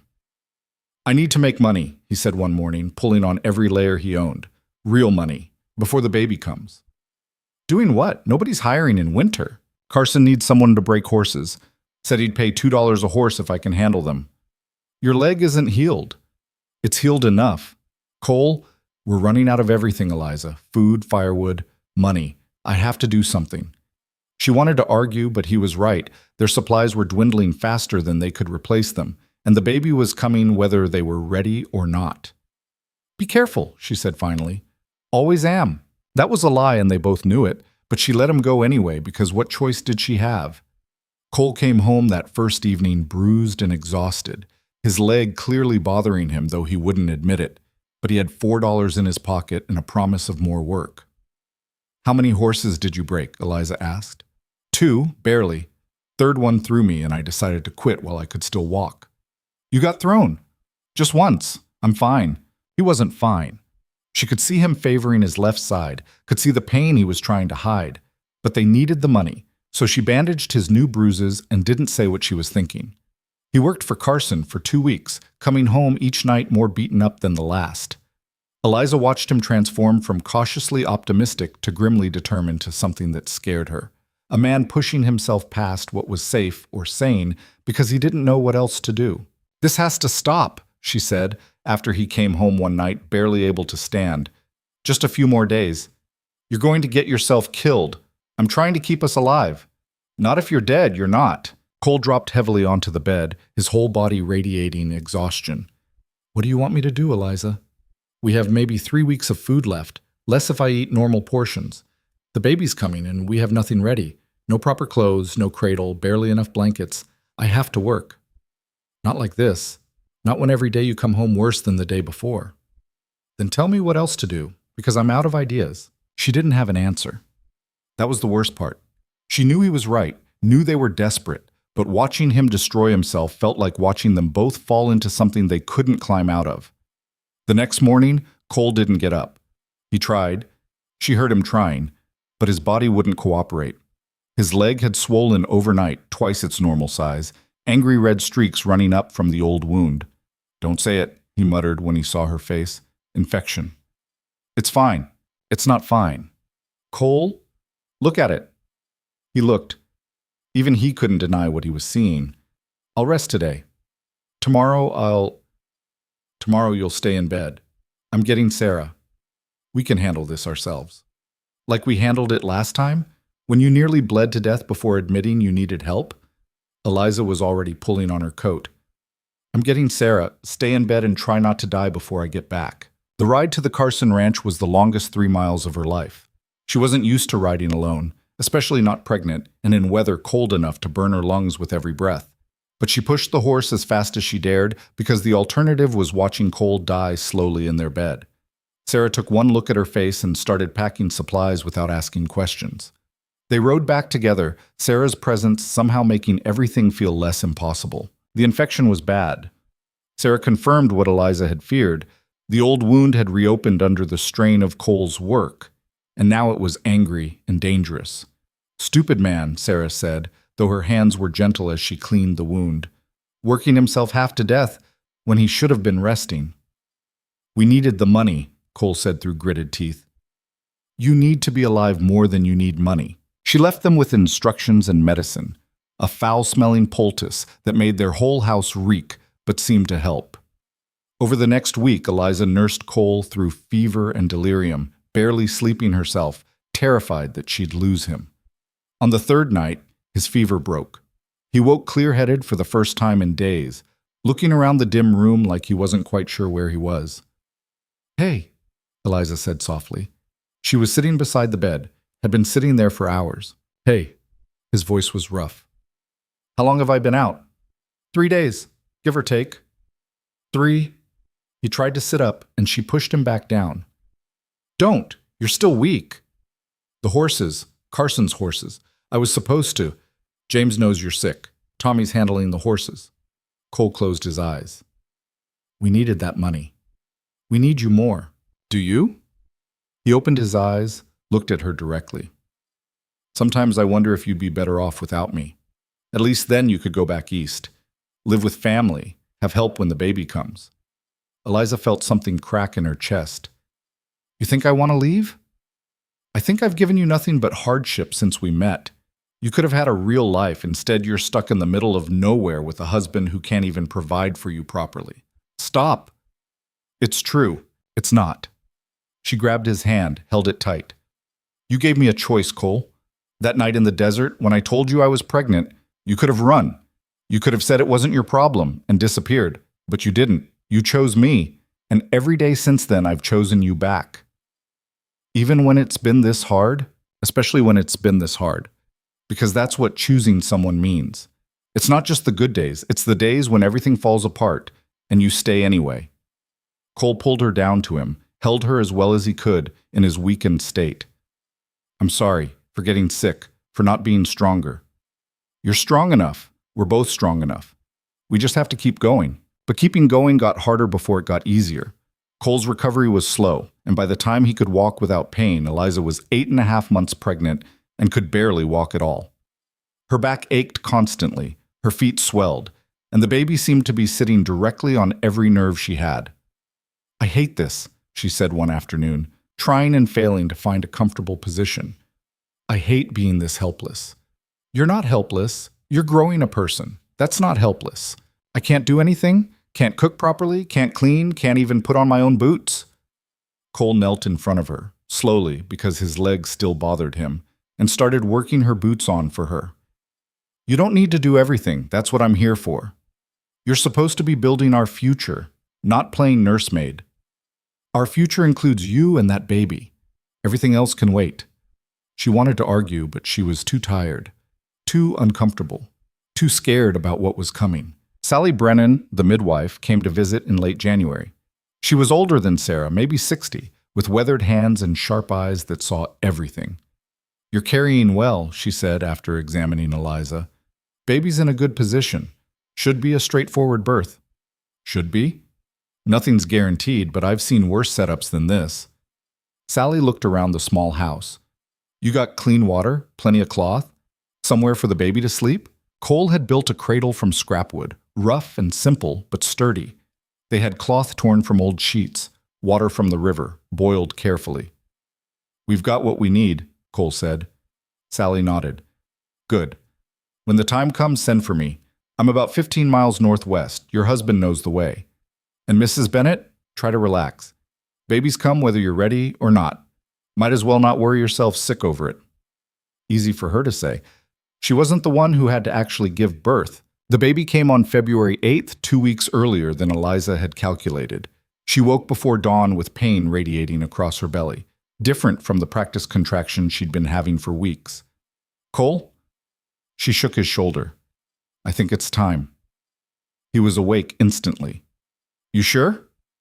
Another contraction hit, stronger this time. Yes, I'm sure. What followed was chaos. Cole riding out in pre-dawn darkness to fetch Sally. Eliza pacing the small house, trying to breathe through contractions that came faster and harder than she'd imagined. Sarah appearing somehow, like she had a sixth sense for when people needed her. Breathe, Sarah kept saying. Just breathe through it. I am breathing, Eliza gasped. Then breathe better. Sally arrived an hour later, calm and efficient. She examined Eliza, declared things were progressing normally, and settled in like she had all the time in the world. How long? Eliza asked between contractions. Could be hours, could be less. Babies set their own schedule? Hours turned out to be accurate. The pain built and built until Eliza thought she might break from it. Cole stayed with her, holding her hand, letting her squeeze until his fingers went white. I can't do this, she said at one point. You can. You are. It hurts too much. I know. But you're the strongest person I've ever met. If anyone can do this, it's you. She wanted to believe him, wanted to be that strong, but the pain was overwhelming, endless, a force that eclipsed everything else. Push now, Sally said at some point. Eliza had lost track of time. Big push. Come on, girl. You've got this. Eliza pushed until she thought she'd tear apart, pushed through pain that made everything else seem trivial, and then crying. A baby's cry, strong and angry and alive. It's a girl, Sally announced, wrapping the baby in clean cloth. Healthy and loud. Good set of lungs on this one. Eliza collapsed back, exhausted beyond words. Sarah was wiping her face with a cool cloth, murmuring encouragement. But all Eliza could focus on was the crying. Her daughter, crying. Sally placed the baby in her arms. She was tiny and red and perfect. Dark hair plastered to her head, eyes squinted shut against the light, fists waving in indignation at being forced into the world. "Hi," Eliza whispered. "Hi, baby." Cole was beside her, staring at their daughter with an expression of complete wonder. She's real. Very real. We made that. We did. He touched the baby's hand carefully, like she might break. Her tiny fingers wrapped around his, gripping tight. "What should we name her?" Eliza asked. They'd discussed names before, but never decided. Everything they'd considered felt wrong somehow, too formal or too common or just not right. Cole looked at their daughter, really looked at her. "Hope," he said finally. "I think we should call her Hope." Eliza tested it. Hope. Hope Bennett. A girl named for the thing that had kept them going through everything. "Hope," she agreed. "It's perfect." The days after Hope's birth blurred together. Eliza learned how to nurse, how to change diapers made from torn cloth, how to function on almost no sleep. Cole hovered, nervous and helpful, and completely out of his depth. "Is she supposed to cry this much?" he asked on the third day. "I think so. Sally said crying is normal." "But what if something's wrong?" "Then we'll figure it out, same as everything else." But despite the exhaustion and the worry and the steep learning curve of new parenthood, something had shifted. The house that had felt so bare and desperate now felt full. Hope's cries filled the silence. Her small presence somehow made everything else matter more. "We did it," Cole said one night. Hope was finally sleeping in her cradle, and they were collapsed on the bed, too tired to do anything but exist. Did what? Made it through. Winter. The birth. Everything. He rolled to face her. "We're still here, all three of us." "Barely." "Barely counts." Eliza smiled despite her exhaustion. "I suppose it does." Spring came slowly, melting the snow in patches, turning the ground to mud. Cole's leg was fully healed now, and he threw himself into preparations for the roundup. He'd promised Carson his labor, and a promise was a promise. "I'll be gone maybe 3 weeks," he said the morning he left. "Sarah said she'll check on you, and Tommy will bring supplies if you need anything. We'll be fine." "You sure?" Eliza looked at Hope sleeping in her cradle, at the house that had survived winter, at everything they'd built together. "I'm sure." Cole kissed her, kissed the baby, and rode out toward whatever came next. The 3 weeks he was gone were hard but manageable. Eliza had Sarah's help, and she was starting to find her rhythm as a mother. Hope was growing, becoming more alert, more present in the world. When Cole returned, he came with money. Real money. More than Eliza had seen since they'd married. "Carson paid well," he said, setting a leather pouch on their table. "And I worked hard. Between this and what I made breaking horses before I got sick, we've got enough to make it through summer and then some." "What should we do with it?" Cole looked around their small house. "First we add on. That second room I promised you. Then we get proper windows for both rooms. A better stove. Maybe some chickens. Eggs would be good. And we set some aside for winter supplies so we're not scraping by again." Over the next months, they did exactly that. Tommy and another ranch hand helped Cole build the addition. The house grew from 1 room to 2, a main room with the stove and eating area, and a bedroom where they could actually close a door and have privacy. They got chickens, 5 hens that Sarah sold them cheap, along with a rooster who seemed to think he owned the entire property. The eggs were a luxury Eliza had forgotten existed. Cole built a proper chicken coop, then started on fencing for the small garden Eliza wanted. She planted vegetables from seeds Sarah gave her. Carrots, beans, squash. Some of it grew, some didn't. But the parts that grew felt like victory. "Look at this," she said one afternoon, holding up a carrot she'd just pulled. It was small and crooked, but it was theirs. Cole grinned at her. "We're farmers now." "Very bad farmers." "The chickens are alive. The garden has food. I'd say we're doing all right." By summer, the house looked almost established. Not fancy, not comfortable by Eastern standards, but solid, real. A place where people lived instead of just survived. Hope was 4 months old, growing fast, smiling at everything. She had Cole's dark hair and Eliza's stubborn determination, and watching her discover the world made everything else feel worthwhile. "She's going to be beautiful," Sarah said during one visit, "and probably more trouble than both of you combined." "Can't imagine where she'd get that from," Cole said, looking pointedly at Eliza. From you, Eliza shot back. I'm perfectly reasonable. Cole and Sarah both laughed at that. In August, they hosted their first real dinner. Just the Carsons, but it felt significant. Eliza cooked a meal in their own house, served on plates Cole had bought in town. They sat at a table he'd built, in chairs that didn't wobble too badly, and ate food they'd grown or raised themselves.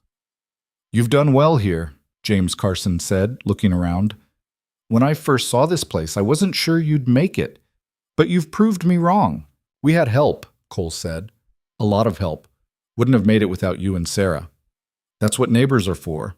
Though I expect you'll pay it forward when the next young couple shows up desperate and clueless. Count on it, Eliza said. After dinner, while Sarah and Eliza cleaned up, James and Cole talked outside. Eliza could hear their voices through the window, low and serious. What do you think they're talking about? She asked Sarah. Knowing James? Probably offering your husband more work. He's impressed with Cole. Doesn't impress easy. She was right. Cole came back in looking thoughtful. Carson wants me to run his spring roundup next year, he said after the Carsons left. Be the crew boss. It's more responsibility, but better pay. A lot better. That's wonderful. It means being gone longer. Maybe 5 weeks instead of 3. Can you handle that? With hope? Eliza thought about it. 3 weeks alone had been hard but doable. 5 weeks would be harder, but they'd learned how to handle hard. We'll manage, she said, same as always. Fall came painted in gold and red, the cottonwoods putting on a show before winter returned. Cole worked steadily, building their herd. They had 2 cows now, bought from Carson, and plans for more in the spring. The chickens thrived. The garden had produced enough that Eliza spent days learning to can and preserve food for winter. They were preparing, not just surviving, but actually building something that would last. You remember what you said? Eliza asked one evening. They were sitting outside watching the sunset, Hope drowsy in her arms. About 5 years from now? About roses and dances? Yeah, why? I was thinking we could start the roses next spring. Sarah says there's a variety that does well out here. Hardy, drought-resistant. Cole looked at her, something soft in his expression. You want roses? I want something beautiful. Something that's not just practical. Something that says we're not just surviving anymore. Then we'll plant roses, as many as you want. Winter came again, but this time they were ready. Firewood stacked high, food stores full, money saved, warm clothes for Hope, who was crawling now and getting into everything. The cold still bit hard, but the house held. The new room stayed warmer than the old one had. They burned wood without panic. They ate regular meals. One night, snow falling heavy outside, Eliza stood at the window and looked out at their land. The chicken coop, the garden sleeping under snow. The fence posts marking their boundaries. All of it theirs. All of it built from nothing but work and stubbornness and love. What are you thinking? Cole asked. He was sitting by the stove with Hope on his lap, teaching her patty cake, even though she was way too young to understand. That we made it. Made what? This. All of this. A year ago, we were sleeping under canvas, barely scraping by, wondering if we'd survive. Now look at us. Cole glanced around their house, at the solid walls, the good stove, the cradle, and the table and the life they'd built. Yeah, we did make it. Are you surprised? He considered that. Maybe a little. There were days I wasn't sure we would. Me too. But we kept going anyway. Because what else were we going to do? Give up and die? Eliza smiled. Exactly. She crossed to him, sat down beside him. Hope reached for her, and Eliza took her daughter, felt her solid weight, her warm aliveness. This was what they'd fought for. Not the house, or the land, or any of the physical things. This moment, this family, this feeling of being exactly where they were supposed to be. I love you, she said to Cole. I love you too. Even when it's hard? Especially when it's hard. Hope yawned, her tiny mouth wide, and both of them laughed. The baby didn't care about philosophical discussions of love and survival. She just wanted sleep and food and safety. Simple things. Essential things. The things they'd learned to provide. Spring returned like a promise kept. The snow melted, revealing the garden they'd plant again. The roses Cole ordered from a catalog arrived bare root and fragile looking, But Eliza planted them carefully where they'd catch morning sun. They might not bloom this year, but they would bloom. Eventually. Cole left for the roundup in late April, and Eliza managed the property with Hope strapped to her back and a sling Sarah had shown her how to make. It was exhausting work, but it was their work, their land, their future. When Cole returned 5 weeks later, he had money and stories and a weariness that spoke to how hard he'd worked. "I'm getting too old for this," he said, though he was barely 25. "You're not old. Feel old after 5 weeks in the saddle." But he'd done well. Carson had praised his leadership. The other ranchers had noticed. Word was spreading that Cole Bennett knew horses and cattle, knew how to manage men and work. "I've been thinking," Cole said a few days after he got back. Carson mentioned that the land section adjacent to ours might come available soon. If we could swing it, we'd have 40 acres instead of 20, enough to really make this work as a ranch. Can we afford it? Not yet, but maybe in another year or two. If we save. If things keep going like they are. Eliza looked at their house, their chickens, their small but growing herd. She thought about the roses that were starting to leaf out, the garden ready for planting, the future spreading before them like the Arizona sky. "Then that's what we'll do," she said. "We'll save, we'll work, we'll make it happen." Because that's what they did. They worked. They survived. They built. 2 years later, they bought the adjacent land. 40 acres now, with plans for more. The house had grown again, 3 rooms instead of 2, with proper glass in every window and a stove that actually heated evenly. They hired Tommy part-time to help with the heavy work. Eliza had gotten pregnant again, and this time when their son was born, it felt routine instead of terrifying. They named him Jacob, and he came into a family that knew how to weather storms. 5 years after that first desperate night in the desert, Eliza stood in her garden cutting roses. Real roses, blooming pink and yellow and red against the desert browns. Cole had kept his promise about the vase too. It sat on their kitchen table, blue glass catching the light. Hope was 7 now, running wild with the neighbor kids when they visited, learning to ride on the pony Cole had bought her last year. Jacob was 3, following his father everywhere, mimicking his walk and his talk and his way of moving through the world. The ranch was established, not huge, not wealthy, but solid. They had cattle and horses and chickens and a reputation for good work and honest dealing. People knew the Bennett Ranch, knew the family who'd built something from nothing. "You thinking about that night?" Cole asked, coming up behind her. He wrapped his arms around her waist, resting his chin on her shoulder. "Which night?" "You know which night? The desert, the cattle thieves, finding out you were pregnant." Eliza had been thinking about it, how terrified she'd been, how certain that her life was over. "Sometimes," she admitted, "I think about how different everything could have been. Better different or worse different, just different. If you hadn't found me that night, if you'd really left for good, if I'd gone to California like I planned." Cole turned her to face him. "But I did find you. I didn't leave. You didn't go to California. This is the life we got. I know, and I wouldn't change it. Not any of it. Even the hard parts. Even the parts where we almost starved. Even those because they taught us who we are, what we're capable of."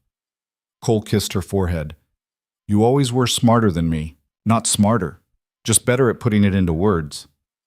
They stood there in the garden while their children played in the yard and the sun moved across the sky and the life they'd built hummed around them. Not perfect, never perfect. But theirs, built from scratch, paid for in work and fear and stubborn refusal to quit. That night, after the children were in bed, Eliza and Cole sat on the porch they'd added 2 years ago. It was their favorite place now, looking out over their land, watching the sunset paint everything gold. "I've been thinking about the future," Cole said. "What about it?" "About expanding more. Maybe buying the Morrison section when they move back east. About hiring more help so I'm not working myself to death. About making this place big enough to support both kids when they're grown." "You think they'll want to stay?" "Hope will. She's got ranch in her blood already. Jacob, I'm not sure. But either way, I want to build something they can choose. Stay or go. I want them to have options." Eliza thought about that, about giving their children the kind of choices she'd never had, the freedom to build their own lives, whatever shape those took. "Then we keep building," she said. "Together? Always together. The years kept passing, the way years do. Hope grew into a young woman who could rope and ride better than most men. Jacob turned out to have a head for numbers, keeping the ranch books with meticulous care. They added more land, more cattle, more everything. The house grew with them. By the time Hope married Tommy's younger brother and had children of her own, the original one-room cabin was buried somewhere in the middle of a proper ranch house with 6 bedrooms and 2 kitchens and enough space for everyone. The roses Eliza had planted that first spring had grown into thick bushes that bloomed every year without fail. They'd planted more over time, and now the front of the house was lined with them. People called it the Rose Ranch, and the name stuck. Cole's hair went gray. So did Eliza's. They moved slower, worked less, but they still worked. Still managed the ranch they'd built, watching it thrive under their children's care. On their 20th anniversary, Cole took Eliza back to the cottonwood grove where they'd first camped. The trees were the same, but everything else had changed. Where there had been nothing but wild land, there was now fence line and pasture. Where they'd struggled to survive, there was now abundance. "You remember what I told you?" Cole asked. "That first night when you were so scared? You told me a lot of things. I told you we'd be okay, that we'd figure it out." Eliza smiled. "You were right." "Not always, but about that, yeah. I was right." They stood under the cottonwoods, older now but still together, still choosing each other every day. The fear that had driven them to this place had transformed into something else, into strength and partnership and a love that had been tested by everything the desert could throw at them. "Would you do it again?" Cole asked quietly. "If you could go back, would you still choose this?" Eliza didn't even have to think about it. "Yes, every time, every version. I'd choose you. I'd choose this." "Even the hard parts?" "Especially the hard parts. They're what made us who we are."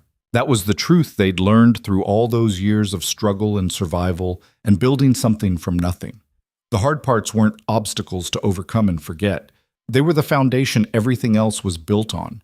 They were proof that they could face anything and come through it changed but not broken. They'd started with nothing but fear and hope in each other. And from that impossible beginning, they'd built a life, a family, a legacy that would outlive them both. The ranch would continue after they were gone. Their children would run it, and their children's children. The roses would keep blooming. The land would keep producing. And somewhere in all of that continuing, the story of how it started would be told and retold. The Eastern girl and the cowboy who met in the desert and refused to let anything destroy what they'd found. It wasn't a perfect story. It was messy and hard and full of mistakes and moments when everything could have fallen apart. But it was real. It was theirs. And in the end, that was worth more than any fantasy of how things should have been. As the sun set over their land, painting the sky in shades of gold and red and impossible beauty, Eliza leaned against Cole and felt the weight of their shared history settle over her like a blanket. 20 years, 2 children, 1 ranch, 1,000 moments of choosing to stay, to fight, to build. "I love you," she said. "I love you too," Cole replied. "Always have. Always will." The desert wind carried their words away, but it didn't matter. Some things didn't need to be spoken to be known. Some truths were written in the land itself, in the house they'd built, in the roses that bloomed year after year despite the harsh climate. They'd survived. More than survived. They'd thrived. And the scared girl lost in the desert all those years ago would barely recognize the woman Eliza had become. Strong, capable, certain of her place in the world. She'd found that certainty not by avoiding hardship, but by walking through it, by choosing love over fear, by building something that mattered with a man who'd never stopped believing they could do it. That was the real story. Not the dramatic beginning in the desert, though that mattered too. The real story was everything that came after. The daily choice to keep going. The unglamorous work of building a life. The quiet moments of connection that sustained them through the loud moments of crisis. They'd made it. Against odds that should have crushed them, they'd made it. And they'd done it together, which was the only way it ever could have worked. As darkness fell and the first stars appeared, Cole and Eliza walked back to their house, their home, hand in hand. Behind them, the cottonwoods whispered in the wind. Ahead of them, the windows glowed warm with lamplight. They'd come so far from that first desperate night. They'd become so much more than 2 scared people trying to survive. They'd become a family, a force, a legacy. And that, Eliza thought as they stepped through the door into the warmth and light and life they'd created was worth every hardship they'd endured to get here.